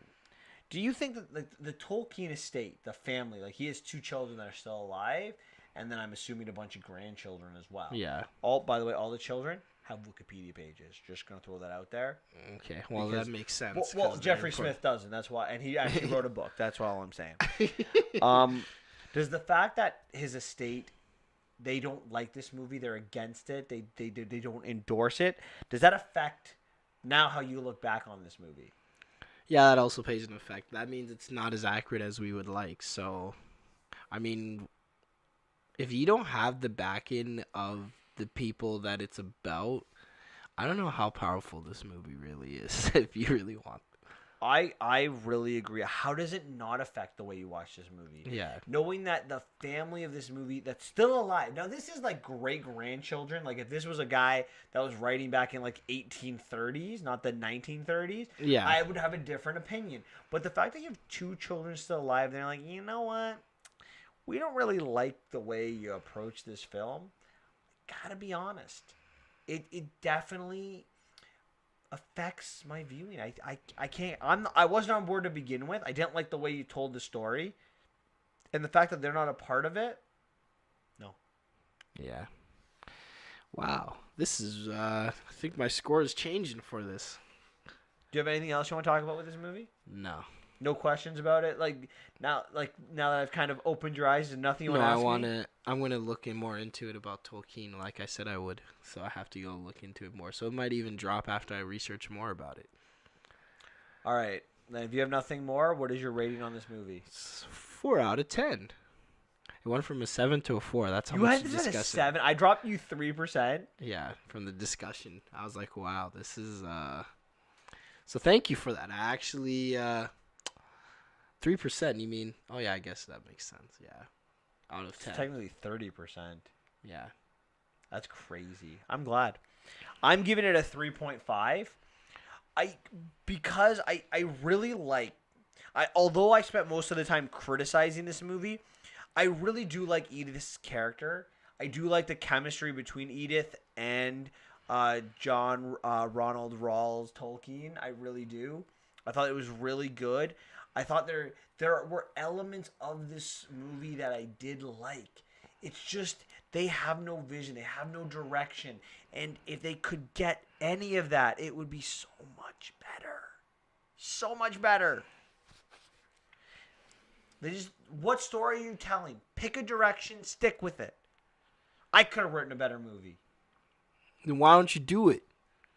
Because I don't know about him. Oh, I'd have to do a lot of research, and I don't have time to do that. Well, you're a history I'm too busy. teacher. I'm too busy criticizing other movies. True. Fair enough. All right, are we done? Yeah. All right, Let's close the book on Mr. Tolkien. All right, let's talk a little bit of Game of Thrones. So this is not like our podcast. This is the kind of the first time we're venturing into TV. But I feel like Game of Thrones, this is the end. We have one episode left. It's kind of a big episode. Mm-hmm. So where do you want to start? Do you want to start about the direction, how they feel? Oh, spoiler alert for Game of Thrones, by the way. This is going to be massive. Alert. Yeah, but... You want another spoiler alert? Just because Game of Thrones, it's movies now. We're going into TV shows. All right, so spoiler for everything Game of Thrones and Game of Thrones related. How about this? Let's start with talking about the penultimate episode. The episode that was on yesterday. You know what is funny? I thought. Uh, how do you feel about Jamie and Cersei's end? I just want to talk about that. Cersei didn't get what she had coming to her. Yeah, and that's I'm okay with that. I'm okay with not being. Well, the thing is, who's gonna give her a brutal death that's still alive? Like, who's gonna give her that death? Yeah, It's not gonna be Jon. maybe Arya. People are hoping for Arya. Yeah, but Arya is now. I think the list is gone. Mm-hmm. She's changed. She had that speak with Clegane. But to me, that I really like that speech. I thought that speech that might have been one of like my favorite like aspects to the entire show. Like you have this character who, in the first season, just wanted to be like not wanted to be a lady, wanted to do like the boy kind of things, like archery things like that. And the season ended with her father being killed right in front of her eyes. Yeah. And then it was like 4 years of just pretty much being like, I'm gonna kill everybody. No. But like 4 years of being a prisoner, right? Like she was in with Tywin for a bit. She was with the Hound for like 2 years or like a year and a half. Yeah. So she was always with other people, and then she spent the last 4 years training to be an assassin. Like she's been on this journey for a long time, and she finally found her way home, and she killed the Night King. And like for some reason she's like, you know what, I have unfinished business. I want to go to King's Landing, and I'm not coming back. And the Hound looks at her and like, there's always been this connection. The Hound always cared for her right from the beginning. And the Hound grabs her and he's like, listen, kid, you can come with me. I'm going to die. Do you want to be like me? Do you want to die?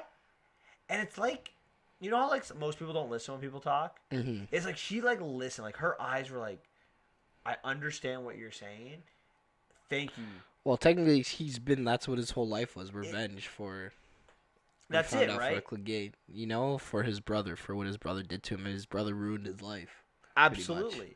So do you want your hatred to define who you are? Mm-hmm. And I really like the fact that she said no. To me, this is again character journeys, character arcs, and it was well done. And I'm glad that's what it was. If she now kills Daenerys, I would be disappointed. I don't think she's killing Daenerys. Who do you think is gonna kill Daenerys? Jon. Mr. Snow. Who's killing Drogon? The dragon. No, he's not dying. You think the dragon's gonna live? 100%. I'm calling that. It's gonna turn on its mother. That dragon is a piece of crap if it does that. No, it won't turn. But they're not gonna kill the dragon. Yeah. You think they're gonna kill the dragon? All dragons are dying. You think the dragon's dying? Yeah. Drogon's dying for sure. It's not abandoning its mother. There's no way that dragon abandons its mother. 0% chance. It's dying with it. You think if they kill the mother, Drogon's not gonna go, go crazy? Maybe. It has to go crazy. I don't know how they're gonna kill that dragon. They have no means to kill it. No, they really don't. Like there's a White Walker. They need the White Walker, the Night King, or a Scorpion. Like what they did to Smaug. So who do you think's killing Daenerys? I think Jon. You think Jon as well? Yeah. Do you think Tyrion's dying? That's a question. I've saw Tyrion's dying from the beginning of the show, but I'm even thinking now, like, does he not? If like, could Jon die too somehow? Yeah. Could they both die? And They could Tyrion kill sits each on other. the Iron Throne? Okay, Tyrion is not sitting on the Iron. Well, that would be. Well, who's left? Who do you think? Who are the options now for the Iron Throne? It's Jon for sure. Jon's sitting on the Iron Throne. They wrote it for him to sit on the Iron Throne. They wouldn't mention him being the one true heir to not sit on the throne. I guess. But you know what? The one thing this show does is just when you think you know what's going on, you don't know what's going on. I'd say that for like the earlier seasons. I wouldn't say that for this season. Everything I kind of realized. You know what though? Oh, you telling me you thought this was gonna happen? That Daenerys was gonna burn down King's Landing? For King's Landing, well, we saw that it was gonna happen. Like for this season, I knew that was gonna for this Why do season. you think that was gonna happen? I didn't. Because Think they it was gonna happen. wrote it that way. I told you whenever we had a discussion, I'm like, look, Daenerys is gonna go crazy. She's gonna kill everybody. And you're like, no, this is what's gonna happen. John's gonna convince her to not be bad. And then what happens? She goes tyrant mode. She does. That I was told wrong. you, like, what is it from the beginning? But you know what upsets me about this? It's not even the fact that that she does this. It's the fact that Sansa's right. We now live in a world where Sansa was right. I told you, Sansa's. I don't know why you hate Sansa so much. Her character development, like what she's been through, like it makes sense how she was. I don't feel bad for her at all. Okay, she was like 12 when she made the decisions she made. She got her father killed. She didn't get her father killed. Yeah, Littlefinger. She told Cersei everything. Yeah, but Littlefinger got her killed. Yeah, it wasn't but her. Cersei knew what was going on because of it. What do you think? She didn't tell what her father was planning. Yeah, she does. Well, she tells Cersei everything because she doesn't want to leave. Remember, Yeah. she cries to Cersei, and Cersei's like, "Child, what's wrong?" And she plays the nice little motherly role. yeah, but even then, we knew what's it called. It was pretty much Ned's what he did, his decisions.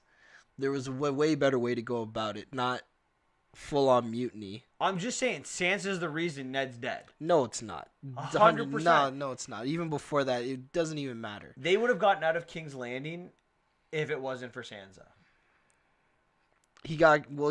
So Sansa's the one that told Ned to go up and take the King's Guard and forcefully take Joffrey off the throne.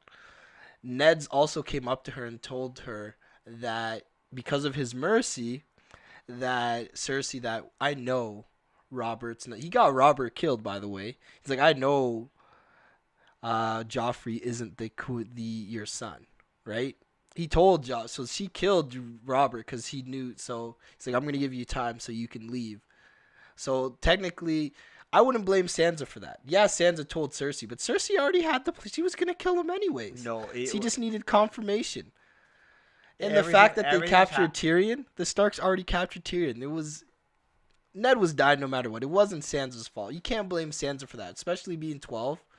You're gonna be naive. I'm sorry. I don't feel. You're bad just for you're just a Sansa I hater. don't. I You just don't. have I to don't admit like it. Sansa. I'm I'm not the gonna lie, first, I I'm the hated first to admit it. I hated Sansa.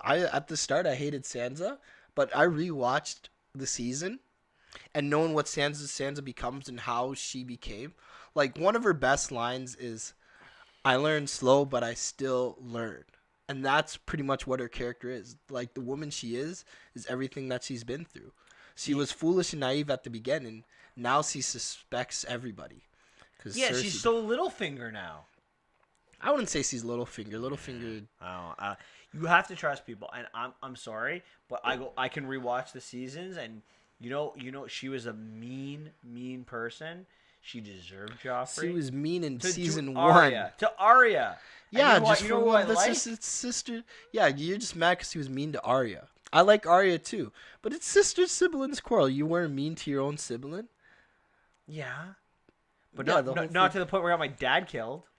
Well, she didn't get her dad killed. You're just stretching with that. I'm not stretching with that. I'm sorry, I'm not stretching with that. I have to reread the book and watch the first season, but I'm telling you, she got Ned did it himself. There's all decisions. She didn't tell Ned to forcefully take Joffrey off the throne, and we all knew Joffrey was a psychopath anyway. She even got her dad to, like, Joffrey tricked her and told her, hey, if your dad surrenders, I won't kill him. What does he do? Even Cersei told him not to kill him. So Joffrey killed him anyways. She didn't even get her dad killed. Cersei told Joffrey not to kill the dad. It never would have happened. All right, you know what? I don't want to talk about Sansa. Sansa's the worst, okay? I will We're living in a defend world Sansa where Sansa is right. I will defend Sansa to the end of the day because she really, I think out of all she's one of the characters that had one of the most growth and development. Even more than Arya. Until this episode. Now, the big criticism of this season so far is that too many people are surviving. I think that argument gets to bed with this episode. We saw a lot of deaths. Plot armor. Yeah, we saw a lot of deaths, yeah. Are you content now? Because your big thing was everyone surviving all the time. Well, yeah, well, because to drive the plot, right? But we got them. Are you happy now? That's my question. Are you content with the deaths that we saw? Well, I'm content with the deaths, but the deaths weren't like a lot of deaths didn't do like Jamie and Cersei's death was not done justice What? How would you have killed them? in battle, glorious battle. No, they got to be together in the end. Jamie loved her to the end of his life, so whatever. That's true. I liked I like Varys' death was expected. So disappointed. You're disappointed in Because Varys? he's right. I wanted Varys to be wrong too. Yeah, he was right Varys and Sansa are yeah, the you right hate ones. Varys too, and Varys is a great character too. He's great character, Varys. But you know what? Something that Tyrion said last week really resonated with me, and why I thought Daenerys was going to do the right thing is that Tyrion has this conversation with Varys saying that you're with all these you're with different kings. You just anytime things get tough, you just find a new person to lead. Yeah, no, he's right. Eventually, you got to pick your person and you gotta stick with them. And I'm like, this is it. Tyrion's gonna pick his person, and he's going to be right. Yeah, but Tyrion's been wrong for like a season and a half. I know. So, he can do no right now. Yeah, he's never picked the right decision. Everything he does is wrong. Yeah, that's another thing. Like, Tyrion used to be very brilliant. Now it's just like he's just getting outsmarted. Like, Cersei's smart. Don't get me wrong. But half the time, Tyrion's always wrong with the battle. I'm like, Tyrion, I don't know. I guess maybe he's just underestimated Cersei. I guess that's the main thing. Well, yeah, a little bit. But, like, do you miss... Like, I look at the last season when they go to Casterly Rock. I thought that was a good decision. Like, when he's playing, I'm like, that's smart. Yeah, no, but Cersei would know. Like, that's when it's just kind of like chess. Cersei was thinking three, like, oh, he wants Casterly Rock. But to us, what is that to us? We don't need to hold it. What's more important is we can take the... Like, what was even more brilliant was Jaime and Cersei went to go attack the Tyrells instead. But it wouldn't have worked if What's-His-Face didn't defect. The Tully. But we also have... Or Tarleys. Yeah, the Tarleys. There we also have one other important information that Tyrion didn't know that Cersei knew, and that we, the audience, knew. Casterly Rock was out of gold. Oh, remember, true. He's trying to take the gold away. The gold away. We don't. We are under the impression that Casterly Rock's still rich. Remember, Lancaster. Yeah. Lancaster. A Lannister always pays their Lancasters, debts. right? A Lannister always pays his debts because they have all this gold. Mm-hmm. But it's Tywin that tells Cersei in private in season 4 that Casterly Rock has no more gold. Yeah. Hasn't produced it in like a year. Mm-hmm. That he's figuring out with the Iron Bank how to get all this money. Yeah, but didn't Tyrion know the Iron? Like, he knew that. I don't think so. Because when he was like hand or not hand.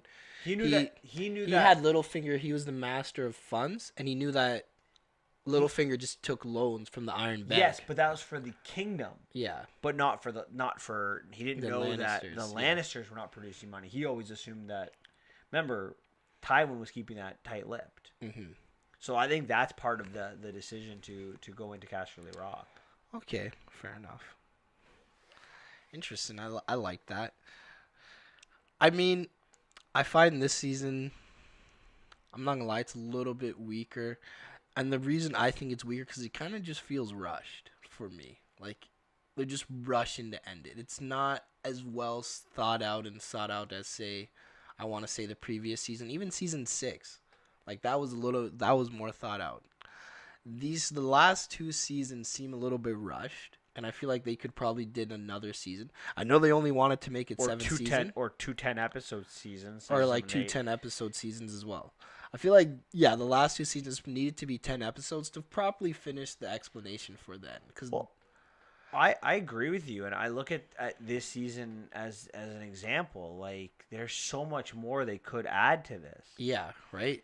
Like, I one of the problems I have is with time constraints, right? So yeah. So at the end of last season, Jaime makes his way up north. Mm-hmm. And in the end of the first episode, he gets there. So presumably it takes, we'll say a month to get up there? Yeah. Probably not even. Probably like... Had to have been a month because what's-her-face, Cersei equipped all the Iron Fleet with scorpions. So we'll say a month. It took him a month. So from the last episode of season 7 to the the end of the first episode of season 8 is 1 month. Mm-hmm. Now, Cersei announced she was pregnant, so you would know about a month or two, a month Yeah, that you were pregnant. Probably about 2 months in this time period. Mm-hmm. So she's 3 months pregnant. No, she has bump. not grown at all. Yeah. So the we're looking at another like month. Like Jamie was in in Winterfell for probably like a week before the battle. Yeah. Which to me is not enough time. It should have been time to develop this. Yeah, see, that's the whole issue. And I think they tried to save it a little bit by saying, when Stan's like, why don't we just let the troops rest first and then so you guys can prepare to go fight later on. But she doesn't do that. They go, oh, we're going to travel, right? She travels from Winterfell to, let's say, she was in Dragonstone, like in one episode. Like the traveling, like, where times are like, I mean, in season, I think 2 to 3, Arya is just from like her whole arc is from the Riverlands, I believe, to like. Yeah, but that being said, like to get to Winterfell to King's Landing is like an episode. Like, called the King's Road, the second episode. It's one episode of traveling, so like it's just a matter of time. And yeah, a lot more happened in season 3 than it did in season 1 and season 8. Mm-hmm.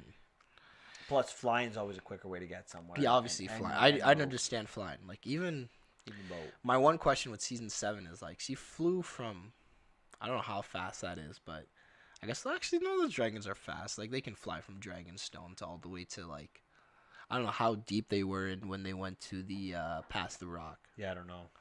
That's a long distance, and again, we don't know how much time has passed, right? Yeah. For her, it could take like 5 hours to get there by flight, and they could have been there for. And we don't know. Like time is the one thing Game of Thrones has not done well is give us a time thing. And I think that's a benefit, not a criticism. Yeah, for them, because it helps them out a lot. It gives them the ability to do things at different times, and even though they might not be happening at those times. Yeah. And how do you feel about the whole White Walker arc? I'm fine with it. I'm not gonna lie. Watching back on the show, the White Walker scenes I'm gonna be really uninterested in. Like even like at this result, like you know how like it wiped off half the army. Turns out Daenerys didn't even need an army. All she needed was one dragon. That's it. What? I'm like, what was the point of having? Are you okay? Now, are you okay with that? No. I'm fine with it. Because let's be honest, that's what a dragon should be enough. Like, how do you stop a dragon? You haven't seen dragons in what is it, 300 years? Yeah. And the last dragon was super small. Exactly. Yeah, but even, like, see, my problem with that is, then what was the point, like, the White Walkers, half the army's depleted, like, they tried to set it up like, oh, she was, actually, no, they didn't. Tyrion kept saying, listen, don't make this a massacre. They didn't want to use the dragons. That was the whole point. Yeah. Fair enough. They didn't want to use the dragons to burn everything down because she would have won the battle like that, but she didn't try to. And what did you think of the episode when the dragon just blew the front gate just through everyone? No, that was awesome. That was an incredible scene. But how did the dragon, like, where did that come from? Because it had to be flying low, but the streets are like. Because where it came from was like cinematic the anger. Effect. Let's just enjoy the scene, okay? That was a great scene. Let's just say there's a lot of room in that area. The dragon just because we see the area and it's no room for the Drogon. It's just such a good. You don't know when to go in, and then she did that, so awesome. Grey Worm's dying for sure. No, he's dying with his. I guess queen. now he has no choice. I thought they were all gonna survive. Who knows anymore? All right. Well, you wanna.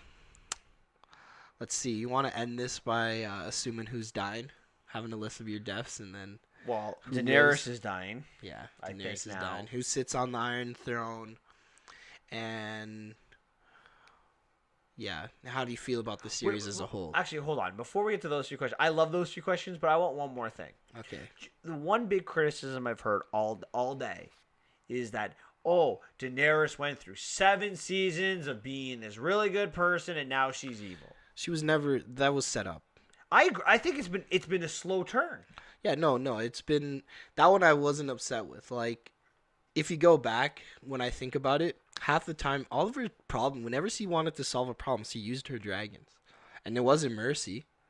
Like, look what she did in the Slaver's Bay, where she piked all these slavers on the thing. That's not something a good and just person does. They don't just, like, you know how they put all the masters on the wall and poke them up on the wall? Yeah, crucify Like, them yes, he crucified them. the whole way down. Yeah, so people would warn, like, no normal good person does it. Just because he free slaves doesn't mean she was good. She's like, oh, I want justice, right?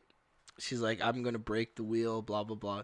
She wanted to free slavery, but that's the only good thing she wanted to do. She didn't have to rule the seven kingdoms. She's like, oh no, it's my birthright. It's my birthright. I need to rule it. She could have just stayed in Marine. She didn't have to leave for that. I'm not saying like I'm criticizing the thing, but like her as a character, she doesn't have to go. I agree with you, but you also look in the first 6 seasons, she only wins. Yeah. Everything she does is successful, right? Sure, she's forced to marry Drogo, and she has some difficulties when Drogo was killed, but she makes lemonade out of all the lemons she's been given, so to speak, right? Everything goes well. Like, she never has any adversity, really. Yeah. Even when she gets captured by the Dothraki, right? Yeah, She basically kills all the Dothraki leaders. Yes, he burns them. Most of her problems was burning people to the ground, right? She never used any politics or any kindness or anything like that. Like, even when people paid her off, she's like, no, I'm taking the city.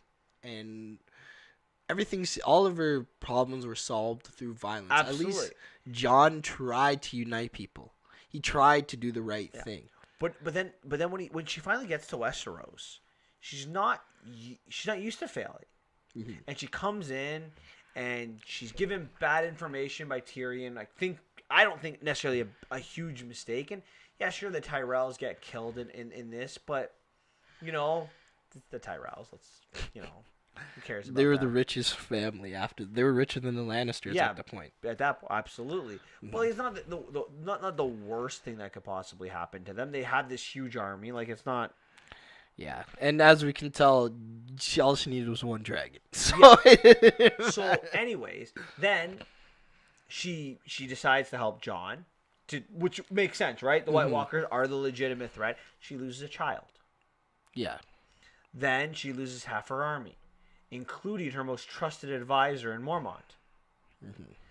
Then she loses another child, and her best friend is captured and killed right before her eyes. But moreover than that, what was Melisandre's last words? Well, I forget. What is Daenerys' favorite command? Fuck here. Dracarys. Dracarys. That's what Melisandre says. The last thing she says to Daenerys before her head gets cut off is, burn the city. Burn everyone. Fire. Wow. So, now let's get into this episode for a second. So, she is now utterly alone. Like, Grey Worm is really her only super trusted ally. But the episode starts with Varys actually committing treason, and he deserved what he got. Let's call it what it is. He deserved what he got. Yeah. No, that's and even he knows what he deserved what he got. Yeah. Tyrion, Jon, they're all there. No, not one person even questions it. He deserved what he got. So, the person you love has betrayed you. One of your closest advisors has betrayed you. You've lost your best friend. You've lost 2 children. You've lost your closest advisor. You can see the descent into chaos. It makes sense. Yeah, and she always mentioned, like, when she watched, people stared, like, people in the north gave her dirty looks. She's like, look how they look at me. They don't care me. They don't love me like they love you. That scene, the episode before, when they're all celebrating, and she's all by herself, right? Everyone's celebrating. She's by herself with a Starbucks cup right in front of her. That's how you know it's rushed. But so you have this sequence, and then she takes the city, and all the bells are signaling surrender. You don't tell me that last line that your best friend gave you, you don't want some vengeance for that? You don't want vengeance for your child being killed by someone who killed your father? Now, I'm not defending what she did. Mhm. I'm just saying I understand what she did. I don't understand. Me personally, they're all innocent. Plus, it's a soldier's job. The main person that you want to get is Cersei, and Cersei's in the tower. Those innocent people, they don't have anything to do, and she was told that multiple times. What is innocent, though? Well, when you don't have anything to do, when your leader decides to kill someone, do they have a say? Like, they weren't there. It was only Yeah, but the people are going to fight for that leader, right? the people don't want to fight for Cersei. They don't even trust Cersei. They hate Cersei. Yeah. They threw things at her, right? No one wanted Cersei as the queen. People are fickle. People are fickle. They threw things at her, but they are afraid of her. Yeah, they don't. Yeah, but like, so if Cersei was killed, even that line she gives to Jon after they kiss, and she's like, do I lead with fear or do I lead with love? She doesn't even know what she is. And then she says to Jon, fear it is. And that's what she did. In this episode, she used what she said she was going to use. She listened to her best friend and burned the city. She's using fear to be the tactic to lead. Now, but she always used fear, if you ask me. I agree with you. But is that a bad thing? Even then, me personally, I don't agree with fear. Like, fear works, but that also, I mean, there's a lot of countries that have rolled with fear, and it's not turned out super well for them. Some had a little bit successful, and some have not. But for the most part, I don't agree with fear. Me personally, I agree. I find if someone actually believes in what you want to believe in, the people will fight for you. The problem is everyone has different beliefs, so you're never going to please everyone. But for Cersei, no one really followed Cersei. Cersei was only ruling through pure power, right? And she didn't stumble her way into the throne. I forgot where I was going to go with this. I lost my train of thought. I just think it makes sense to me. Daenerys is like when people say, "Oh, I don't know where it's coming from." It makes perfect sense where it was coming from. It's been developed. I think both of us have done a good job explaining it. You talk about how like she used her dragons to solve problems. She used fear when she was before. Whenever she was in a demolition, she used pure violence. She never ruled out of love. But everyone uses violence. I don't. Not violence, but like, except for Tyrion. Tyrion explained his way out of things. Jon tried to reason and then go resort to violence. Her first action was violence, like Cersei did. See, the thing is, a thing I really liked about this show, like now when I look back at it, is Cersei did everything out of love for her children. She only cared about her children. And what they showed what Cersei did was we thought it was wrong and selfish, but she did everything out of love for her children and the Lannister name, right? Daenerys does the same things, but for her, for what she believes is her children are the slaves and the dragons. So she does everything out of for the slaves. So it's kind of two sides of the same coin. I agree. The way she goes about it, she goes. And the one thing we kind of talked about, and I said this to my friends, like if we talk about the villain of the series, we thought it was Cersei. And if we look at her resume of all the bad things, Daenerys just doubled it in an hour. Yeah, she. And plus, I love how they showed the little green showing like this is exactly what Jaime killed the Mad King to stop. So the Mad King was gonna do this. So she did what the Mad King did years ago that Jaime was ridiculed for killing the king. Know. So I'm not upset with that. Discussing it, I feel better now about this season.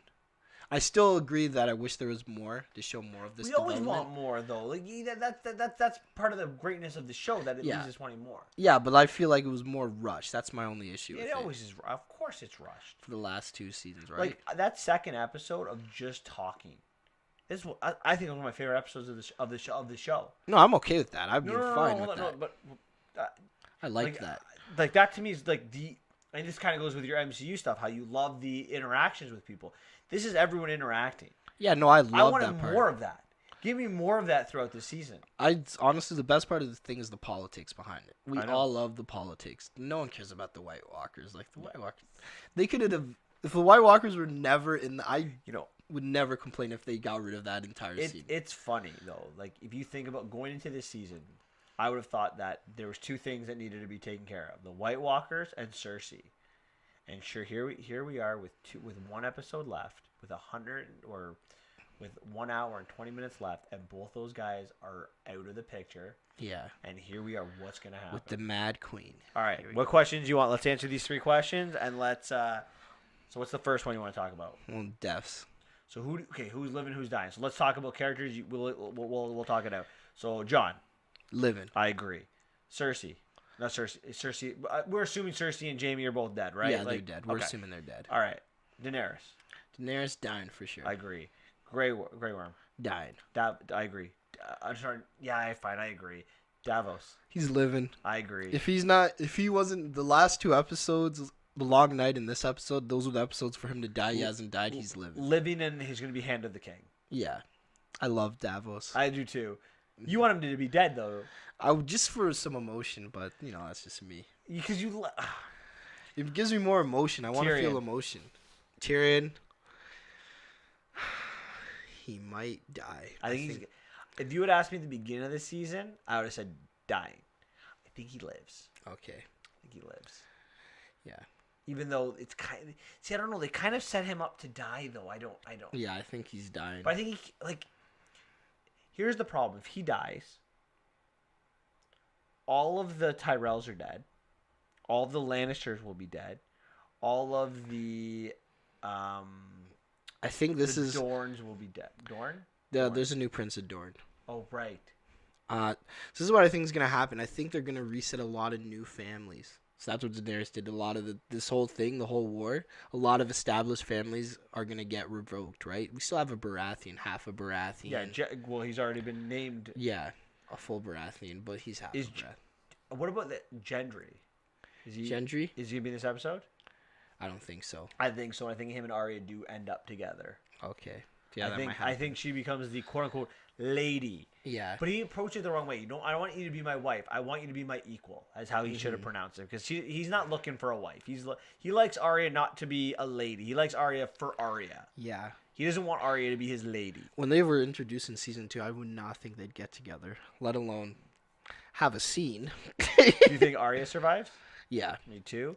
Sansa? Living for sure. I don't even think she's gonna be in the episode. Well, how do you? Oh, she might be in the episode. It might be the Northern armies versus the dragon. That's true. What about Brienne? She's living. I would agree with that. Bran's living. He's the freaking 3 guy thing, or Bronn. No, Bronn's the other one. Oh, yeah. Bronn. How about Bronn?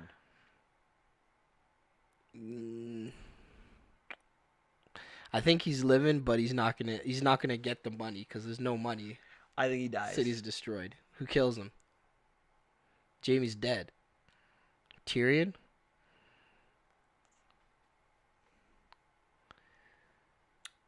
Daenerys? Maybe. No. The dragon. Drogon. Okay. All right. Fair enough. Anyone else we're missing? Any other characters? I think that's everyone. Thoron's going back to the wall. Come back and be with Brienne. Nah, she doesn't want him. She wants Jaime. Jaime's dead. Yeah, well, that's what happens. All right. Anyone else? What's the next question you want to talk about? I forget. How do you feel about the series in the whole? No, there was another question first. Oh. Who's going to be on the Iron Throne? Oh, who's on the Iron Throne? Oh, that's easy. Jon. Okay. And then how do I feel? I can't answer that question right now. You gotta wait. I gotta know how it ends. Yeah. Right now, I love it. I think if it can end well. Mm-hmm. It's funny. Everyone complains that the story is super predictable. All stories are super predictable. But the Daenerys part, I think this is good, and I'm really excited for the books to come out. To see, because it's gonna flesh out the details more of how her character switches over, and I can't wait to read about it. Like, when you talk about predictability, what's not predictable? You telling me that in Endgame that we didn't think that they were going to beat Thanos? Like, really? Not like that. I mean, did you predict Ned Stark dying at the start of season 1? No. Yeah, but in the books you can see that coming because. He's not is he a main character in the books? Yes, he's one of the main. It's Robb that's the big one, right? Robb is the one in the books that he's just a no character. It's always from Catelyn's perspective, Robb. Okay. But Catelyn dying, you don't see coming. Yeah. I would say. But here's the thing. If you go back to season 1, what main characters have died? Okay, now Cersei has, but really, like what main? If we had to look at all the character arcs from the first season, Sansa's still alive, Ned has died, Arya's Bran's alive, Arya's alive, Tyrion's alive, Daenerys is alive, Jon's alive. Mm-hmm. Like, if you really think about it, yes, a lot of characters we like have died. And in the second book, Davos becomes a character. He's alive. It's not Stannis. It's all from Davos' Yeah, it's perspective. all Davos's. And guess who's still alive? Davos. Sam Walt. Oh, we're talking about Sam. Is he going to start? Yeah, I hope. Well, I think he he's survives living, too. but that's Another my one. least favorite In the character. second book, another person. If you look at Catelyn and Ned might be the only. And now Cersei. No, Cersei wasn't the main character. And now. What about Tywin? Did you No. see his point of view? No. Not in the first 2 books. It's always from Tyrion or from someone else's perspective. Oh, okay. I think Cersei becomes a main character. So like only really 3 main characters have died, and maybe 4 if Dany dies. Mm-hmm. So if you really think about it, Yeah. it's not really that As far unpredictable. as we make it out to be. Yeah, but we're looking at this in hindsight. At the beginning, did you really think that they would? Well, in the show, I'm not good basing off the books, but in the show. But that's the thing, right? Like, But it does say all their perspectives as well. it is those perspectives. Who really, in the first season of the show, who's dead that mattered? Ned. And Kat. Yeah. Anyone else? Cersei. Okay, but died in the second last episode of the Jamie. show. Not in the first season. He became bigger in like season 2 and 3.